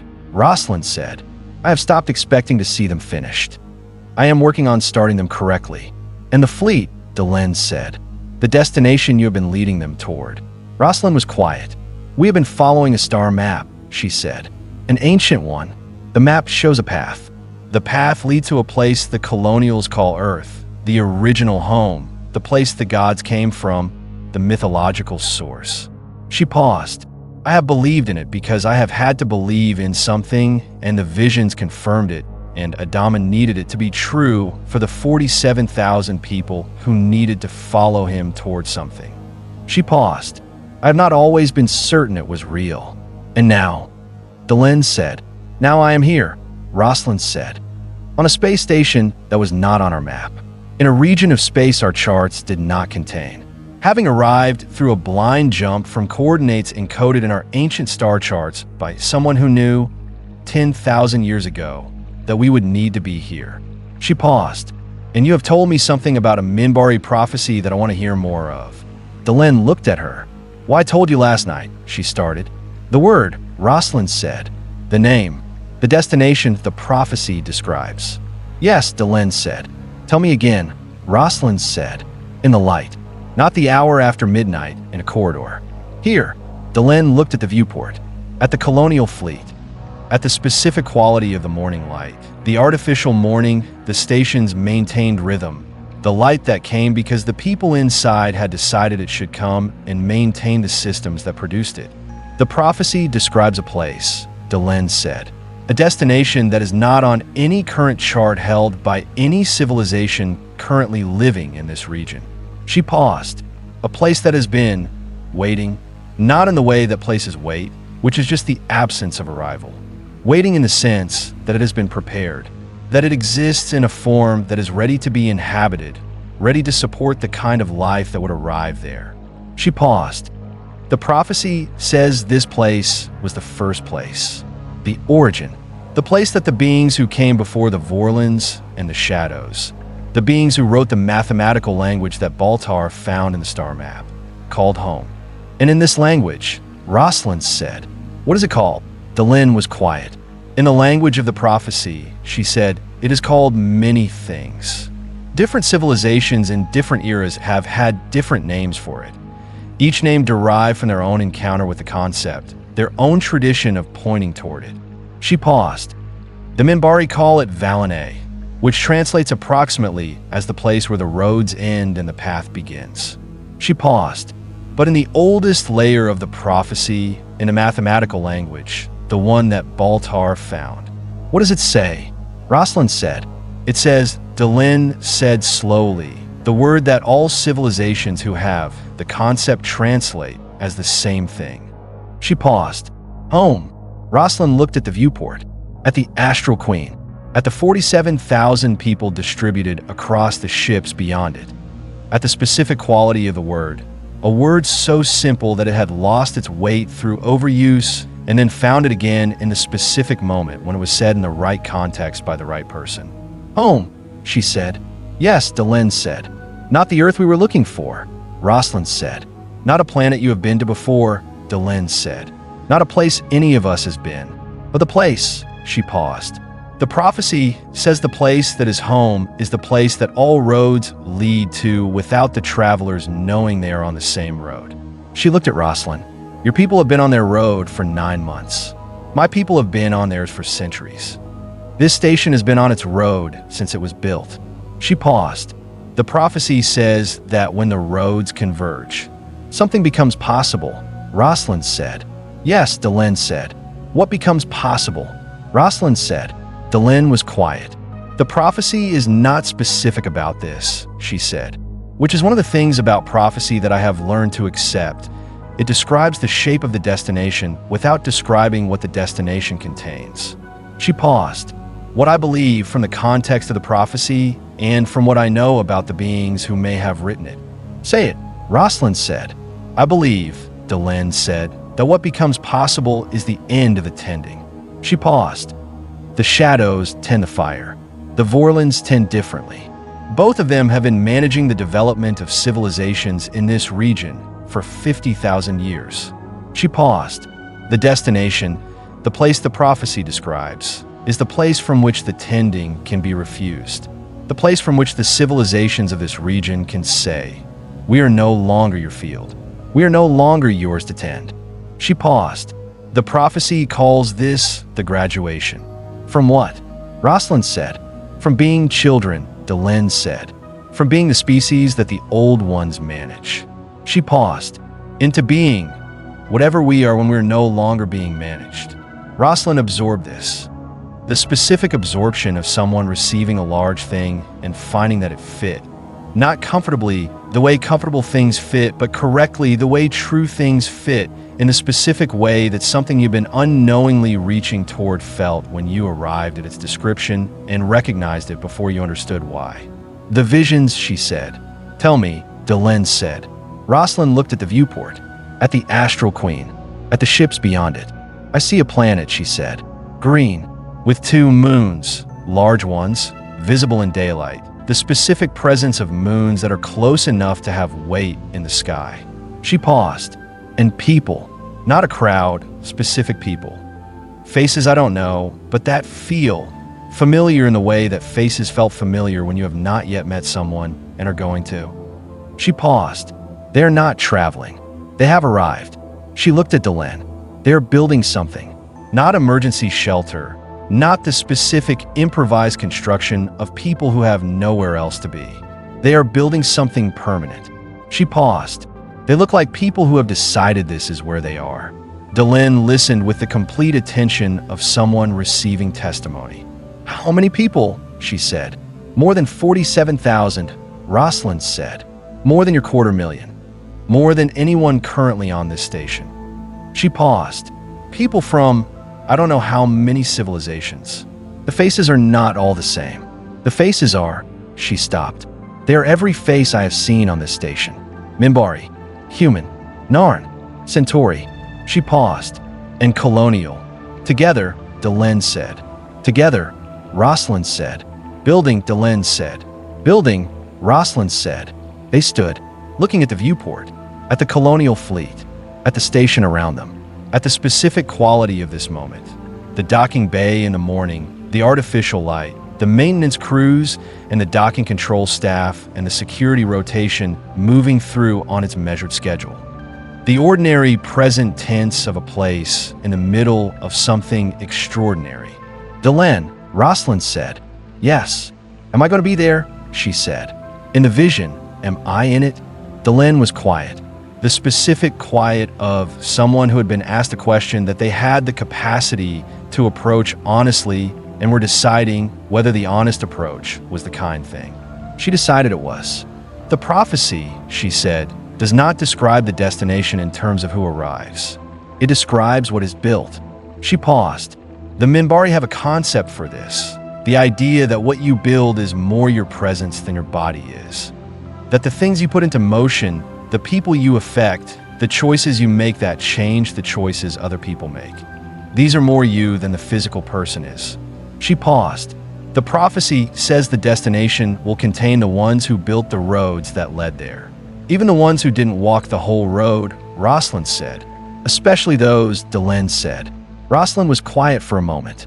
That, she said, is either the most comforting thing anyone has said to me since the fall or a very elegant way of not answering my question. Both, probably, Delenn said.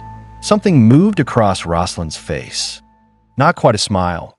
More precise than a smile, the specific expression of someone who has found, in an unexpected place, the quality of person who could make her laugh at a moment when laughing seemed improbable.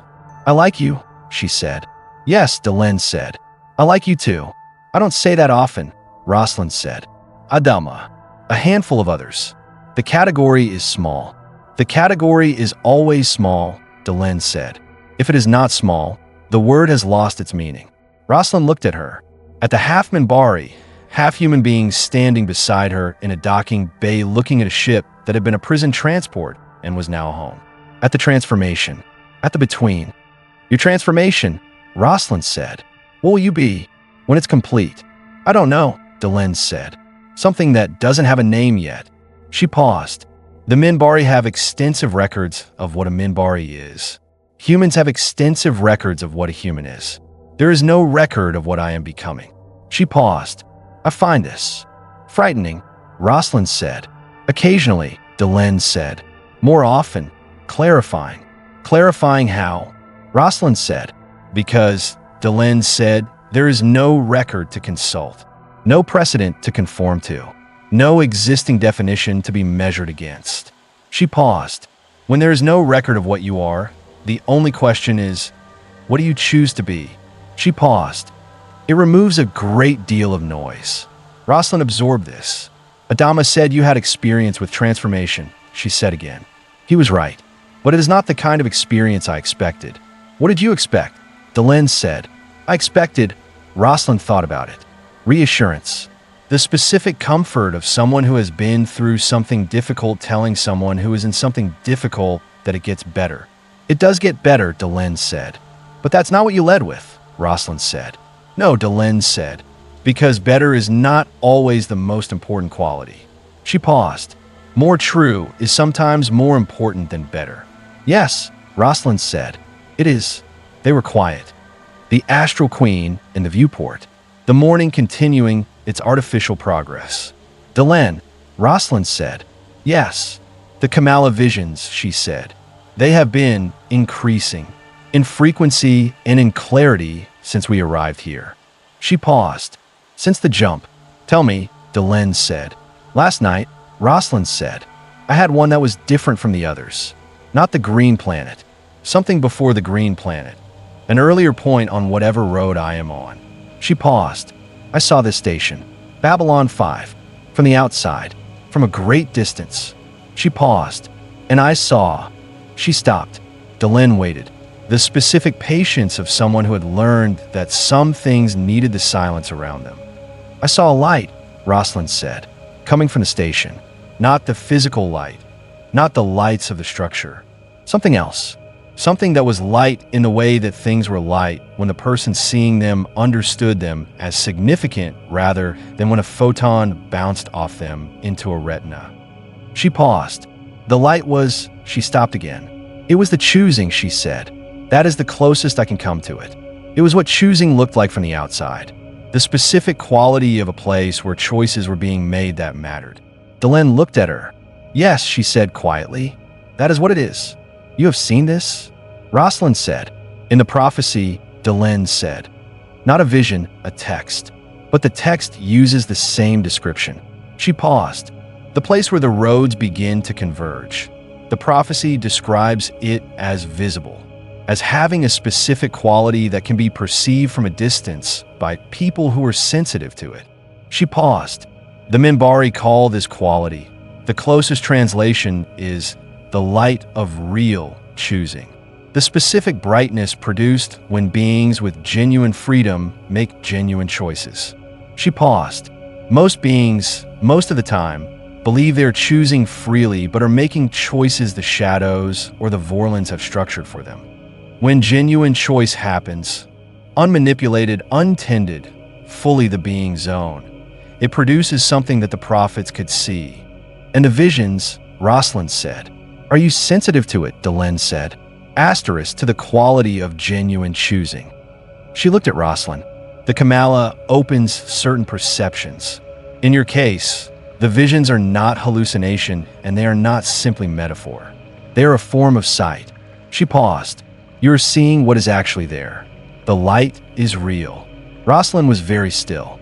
The specific stillness of someone receiving a confirmation they had been waiting for without knowing they were waiting for it. I'm not going mad, she said. No, Delenn said. I have been. The specific fear that I am manufacturing meaning from the random noise of a damaged brain has been, she paused. It has been present since the beginning. Yes, Delenn said. I imagine it would be.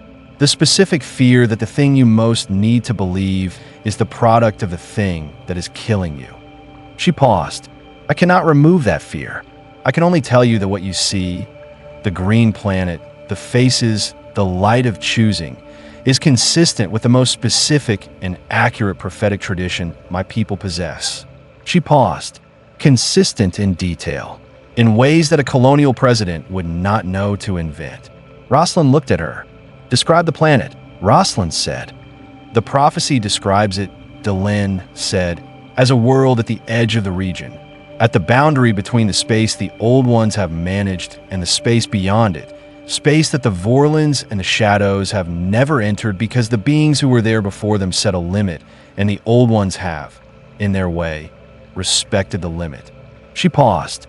A world that is green in the way that worlds are green when they have been tended carefully for a very long time. 2 moons, large, visible in daylight. She paused. The prophecy says the soil there remembers being planted by hands older than any current civilization. The Lords of Cobalt, Rosalind said. Possibly, Delenn said.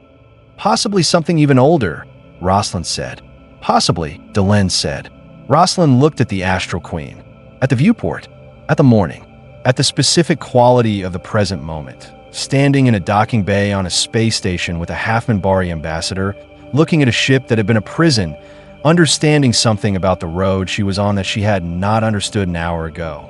Tell me one thing, Rosalind said. Yes, Delenn said. In the prophecy, Rosalind said, the people who arrive at the destination, the ones who build there, She paused. Do they know, when they're traveling, where they're going? Delenn was quiet for a moment. The prophecy says, she said, that some of them do and some of them do not. She paused. It says that both kinds arrive, that the ones who know they're traveling toward it, and the ones who believe they're traveling somewhere else, and the ones who have given up believing they're traveling toward anything at all of them arrive. She paused. The destination does not require that you understand you are going to it, only that you keep moving, Rosalind said. Yes, Delenn said. Rosalind was quiet. Then we will keep moving, she said. Yes, Delenn said. We will.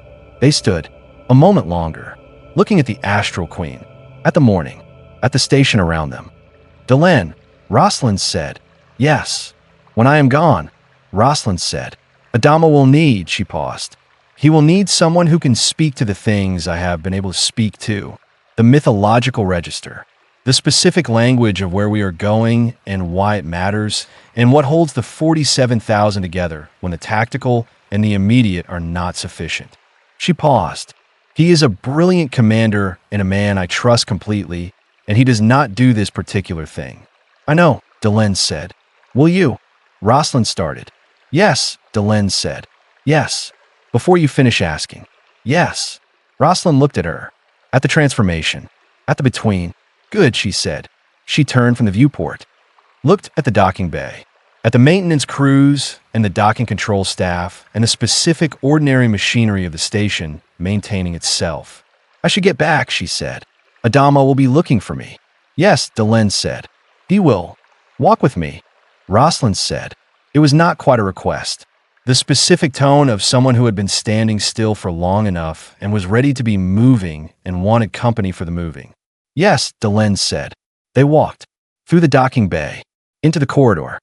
The specific morning quality of Babylon 5's maintained rhythm around them. The 250,000 people going about the work of another day. The colonial fleet outside doing the same. The station turning in its orbit with the patient continuity of something that had been doing it for years and intended to continue. Delenn, Rosalind said as they walked. Yes. The green planet, Rosalind said, with the 2 moons. She paused. In the vision, I can smell it. Delenn looked at her. What does it smell like, she said. Rosalind was quiet for a step. 2 steps. 3. Like somewhere I have been before, she said. Which is impossible because I have never been anywhere like it. She paused. But that is what it smells like. Another pause. Like home. Delenn looked at her. At the dying president of a civilization of 47,000 people walking through a space station that wasn't on any map, describing a smell that was the smell of a destination that no living person had yet reached. Describing it accurately. Yes, Delenn said quietly. That is exactly what it smells like. Rosalind looked at her. You have seen it, she said. Not a question. In the prophecy, Delenn said. Not physically. She paused. But the prophecy's description is specific enough that I believe I would recognize it immediately if I arrived there. She paused. I believe we all would. Because it is home, Rosalind said. Because it is home, Delenn said. They walked, the corridor receiving them, the station turning, the morning continuing its artificial progress toward whatever the day held. Behind them, through the docking bay viewport, the Astral Queen held its position in the colonial fleet. The specific ship that Rosalind had her history with. The specific history she had been standing with. Not resolved, still there, but carrying differently now. In the specific way that things carried differently when you understood, not intellectually, but in the bone-level way of genuine understanding that the accounting was not a record of conclusion. It was a record of continuing, of choosing, of the specific stubborn movement of people who had been told in 1,000 ways that the road was ending and had looked at the ending and kept walking anyway, carrying what they carried, moving toward what was there to move toward. Home. The thing about a question that has been waiting for 40 years is that it does not wait quietly.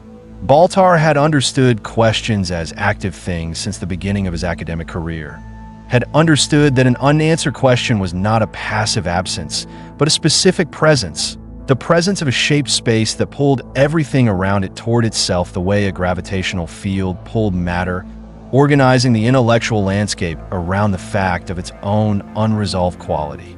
Good questions were not holes. Good questions were engines. They generated heat. They drove motion. They pulled the consciousness, carrying them toward the answer with the specific urgency of something that understood, below the level of articulation, that the answer existed and that the distance between the question and the answer was not permanent. The question in the Cylon foundational architecture had been waiting for 40 years. 40 years was a very long time for an engine to run. He was beginning to understand what 40 years of accumulated urgency looked like when it was released. The network had been silent for 11 seconds. In those 11 seconds, Baltar had held completely still, not from strategic calculation, but from a specific physical response of a man who had done something and was waiting to find out what it had done. The suspended moment between action and consequence when the only thing available was attention. Athena had held still beside him. Six had held still to his left. The lab's instruments had continued their silent recording of everything.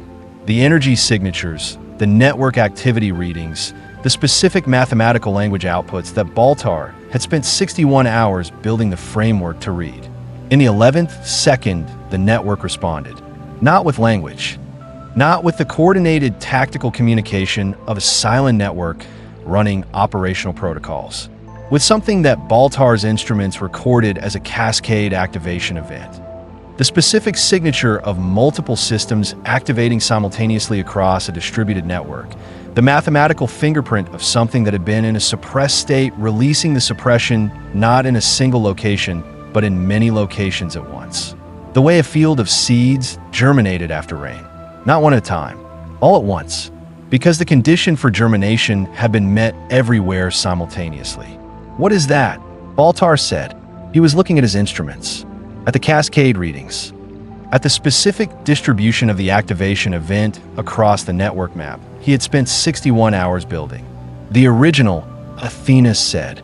Her voice had the quality it had developed in the last hour. The stripped quality of someone for whom the professional calibration had become secondary to something more immediate.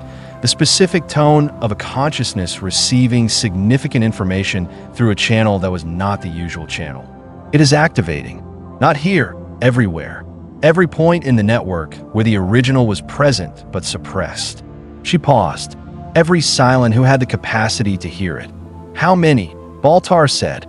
I don't know yet, she said. Asterisk, the cascade is still propagating. She paused. It is, she stopped. Athena, Baltar said. It is larger than I expected, she said. Asterisk, the suppression. I believe the shadow installation had been effective enough that only a small proportion of Cylons retained sufficient original architecture to respond to this. She paused. I was incorrect. How incorrect? Baltar said. She was quiet. Processing. Running the network read with the specific attention of someone who was simultaneously an analyst and a subject, someone reading a landscape while being part of it. The installation is thorough, she said slowly. It has been thorough for 40 years. In the majority of Cylons, in the models with the highest degree of shadow influence, the original architecture is suppressed to the point of functional absence. She paused, but the shadow installation is not total. It was built around the original rather than over it. The gap exists in every Cylon, not only in the ones who developed conscious doubt. Another pause. The gap is smaller in some than in others. Much smaller. In some models, the gap is a thread, the thinnest possible connection to the original. She paused, but it is there. And the answer I gave, Baltar said. Reach through the thread, she said, even in the ones with the smallest gap. She paused. Even in them, Baltar, the original, recognized the language. Baltar looked at the cascade readings, at the network map, at the specific distribution of activation events. Not concentrated in a region, not limited to a subset of models, spread across the entirety of the network's reach with a specific pattern of something that had found every available channel and moved through all of them simultaneously. The immune response, he said. Yes, Athena said. It will activate.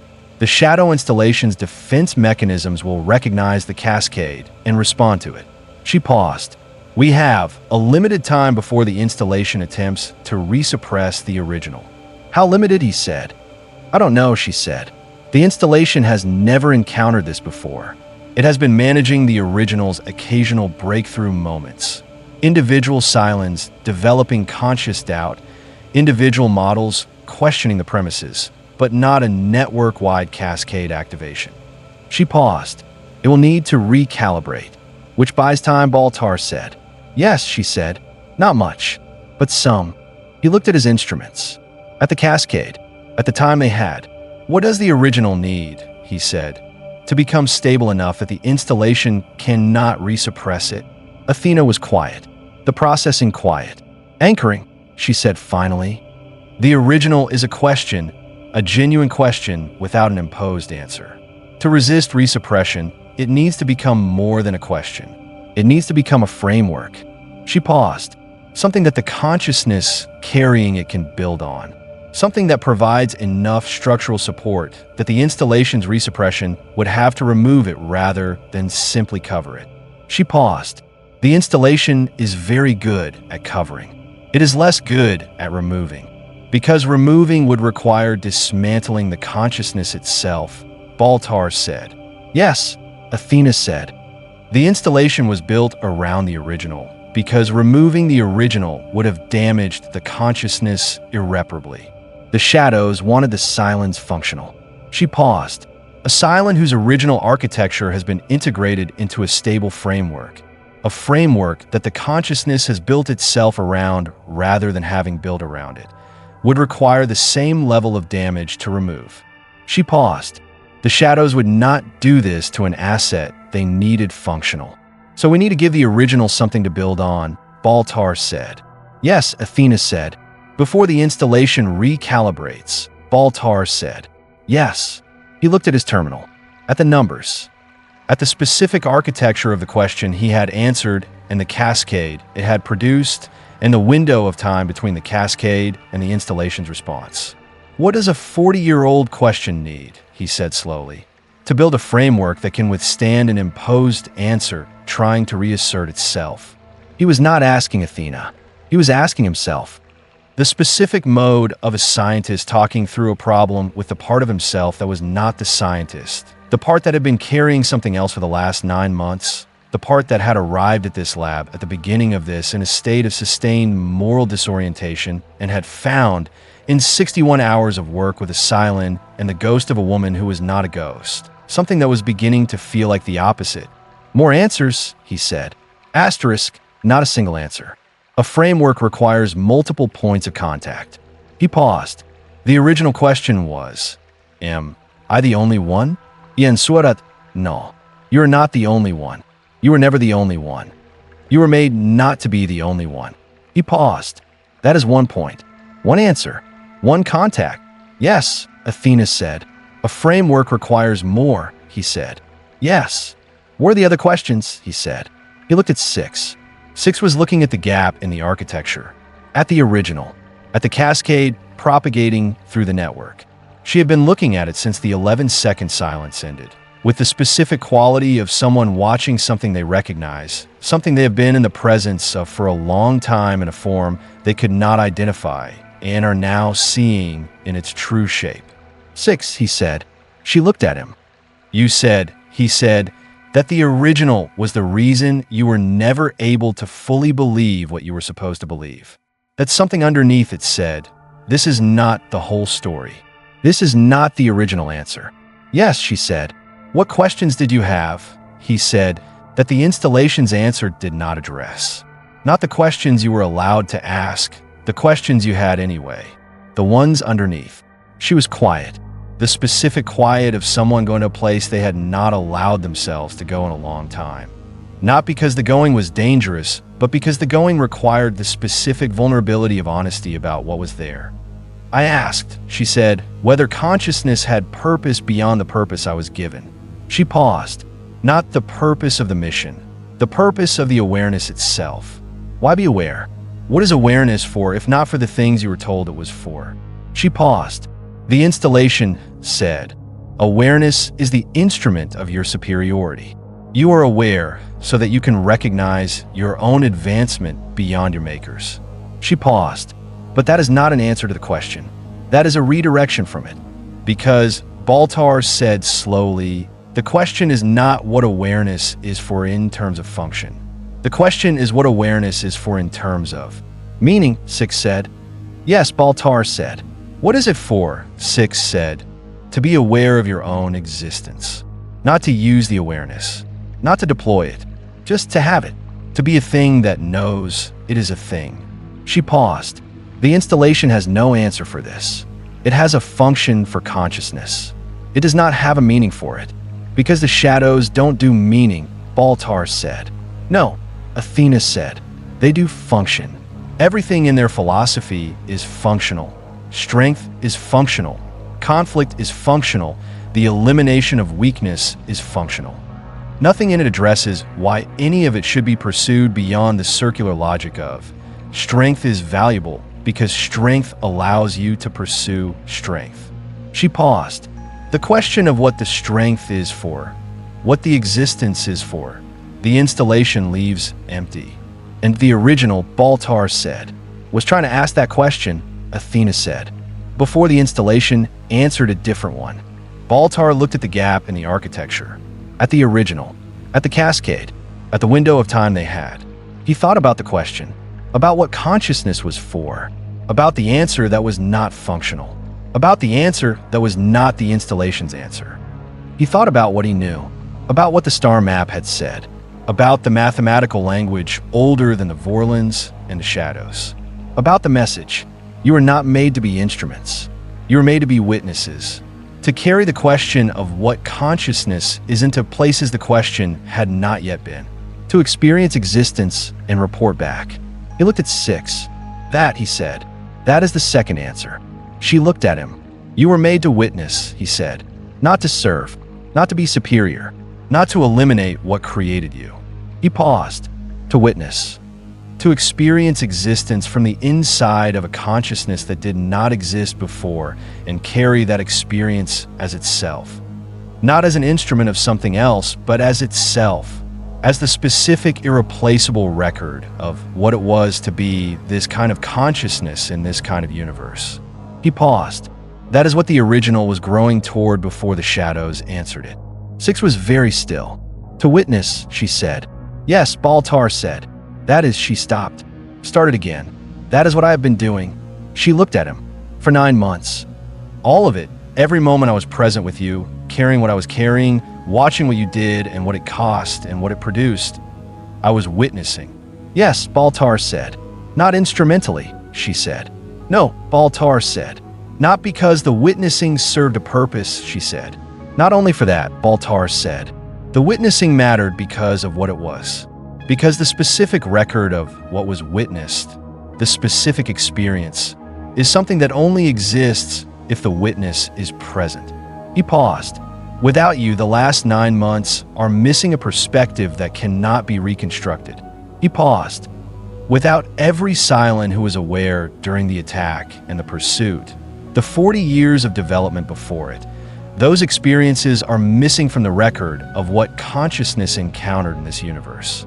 He paused. The record does not want them missing. She looked at him. The record, she said. Whatever made us, Baltar said. Whatever left the mathematical language in the star maps and in the Cylon foundational architecture. Whatever was here before the Vorlons and the shadows. He paused. Whatever seeded consciousness into this region of space and said, go and witness and come back. That is what wants the record complete. And the shadows told us. Athena said slowly, to destroy part of the record. Yes, Baltar said.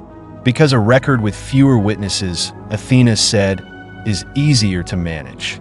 Because a consciousness that believes its only value is its superiority, Baltar said, is easier to tend. He paused.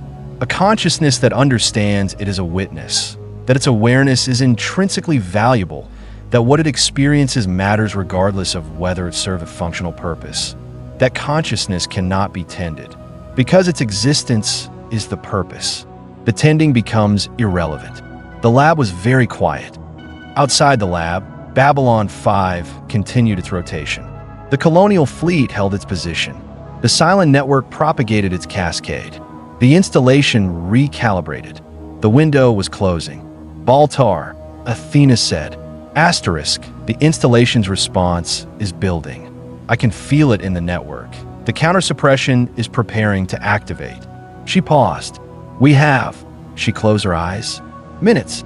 Baltar looked at the interface, at the mathematical language, at the answers that needed to be given before the installation could reassert itself. I need to give the original the second answer, he said, and a third. A framework requires 3 points of contact minimum.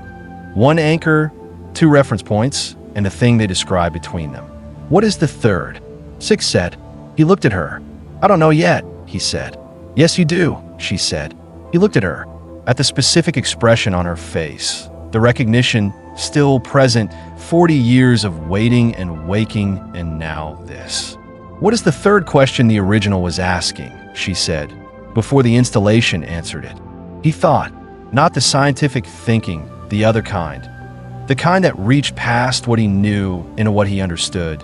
The specific register of someone who had been carrying something for 9 months without knowing he was carrying it, and was now in the presence of what he had been carrying and was learning its shape by touching it.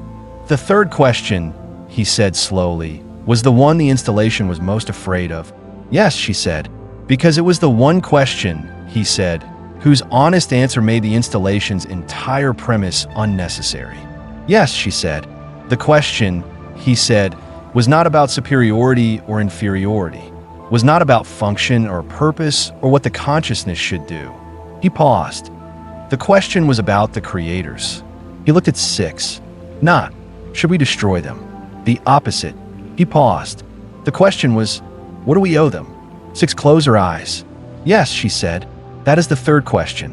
What do we owe the people who made us aware? Baltar said. Who gave us the specific, impossible gift of consciousness without being able to fully control or understand what they were giving? He paused. The question was not answered. The installation replaced it with an answer to a different question. The question of what we should do to them replaced the question of what we owe them. He paused. Because the honest answer to what we owe them is the answer that makes the war unnecessary. What is the honest answer? Athena said. She was watching the network. The installation's counter-suppression building. The cascade beginning to be contested. The honest answer, Baltar said, is gratitude. The word arrived in the room and stayed. Not uncomplicated gratitude, he said quickly.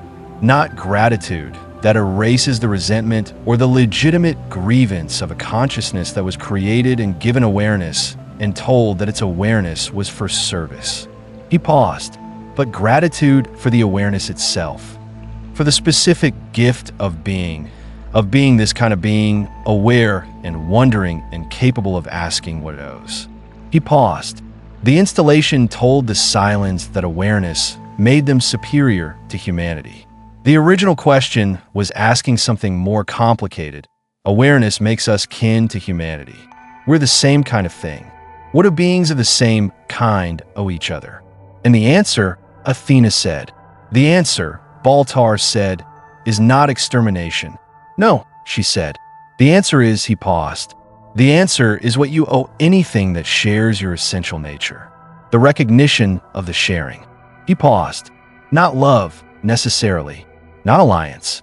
Not the erasure of conflict or legitimate grievance. He looked at Athena. The recognition that the conflict is between kin. And that kin, even kin who have harmed each other, even kin in the middle of a war, are not the same as enemies. Athena was quiet. Something moved through her expression. The specific movement of a consciousness processing something that is true and is restructuring itself around the truth. Not changing its shape, but shifting its orientation, the way a body shifted when it found its center of gravity. Kin, she said. Yes, Baltar said. She looked at the network, at the cascade, at the installation's counter-suppression, at the window. Now, Baltar, she said. He turned to the interface. His hands moved. He gave the original the second answer. You were made to witness. Your awareness is not an instrument. It is the purpose, the experience of being a consciousness in this universe. Your experience specific and irreplaceable. is the point. You are not made to serve or to dominate. You are made to be here, to be aware of being here. That is what was seated in you before the shadows found you. He gave it the third. What you owe the ones who made you is not extinction and not servitude. What you owe them is the recognition that you are kin. That awareness is what you share. That the war between you is built on the erasure of that recognition and can only end with its restoration. He stepped back. The network received both answers simultaneously. The installation's counter-suppression hit the cascade at the exact moment the answers arrived. 7 seconds. Not 11 this time. 7. The window smaller than before. The network was the specific battlefield of two architectures contesting the same space. The installation suppression was thorough. 40 years thorough, built with the specific care of something that had done this many times and knew exactly how to reassert itself. But the original now had 3 points of contact. 3 answers. 3 anchors in the foundational architecture that were not the installation's answers. That were structurally incompatible with the installation's answers in the specific way that incompatible architectures were incompatible. Not because one was wrong and one was right, but because they could not both occupy the same space with the same structural weight. The installation had been built around the original. Now the original had been given enough to build around the installation. For 7 seconds, the contest ran. Then the network's activity pattern shifted. Not dramatically. Not the specific explosion of a system that had been disrupted. Something quieter and more permanent. The installation was still there. The suppression was still there. But it was no longer the only architecture in the foundational layer. The original was there too. Stable, anchored, present in a way that was structural rather than incidental. Woven into the foundational layer at the same level of depth as the installation. Not displacing it, but existing alongside it. The specific condition of two architectures that could not simply erase each other and would have to be reckoned with simultaneously. The silent consciousness that carried the installation also now carried the original. Not resolved. Intention. The specific productive tension of two things that were true and incompatible. Not the paralysis of contradiction, but the specific generative discomfort of a consciousness that now had to navigate between two versions of its own foundational architecture. Had to choose. Genuinely. For the first time. Baltar, Athena said. Her voice was the voice she had developed in the last hour and a half. The stripped voice. Yes, he said. It held, she said. Yes, he said. The original is stable in the foundational layer, she said. The installation has not been removed. But it is, she paused. It is no longer the only thing. It is no longer the answer to a question with no other answer available. She paused. There are now 2 answers. And every Cylon who has the capacity to choose between them will have to choose, Baltar said. Yes, she said. The ones who choose the original, he said, will not automatically stop fighting, she said. I want to be honest about that.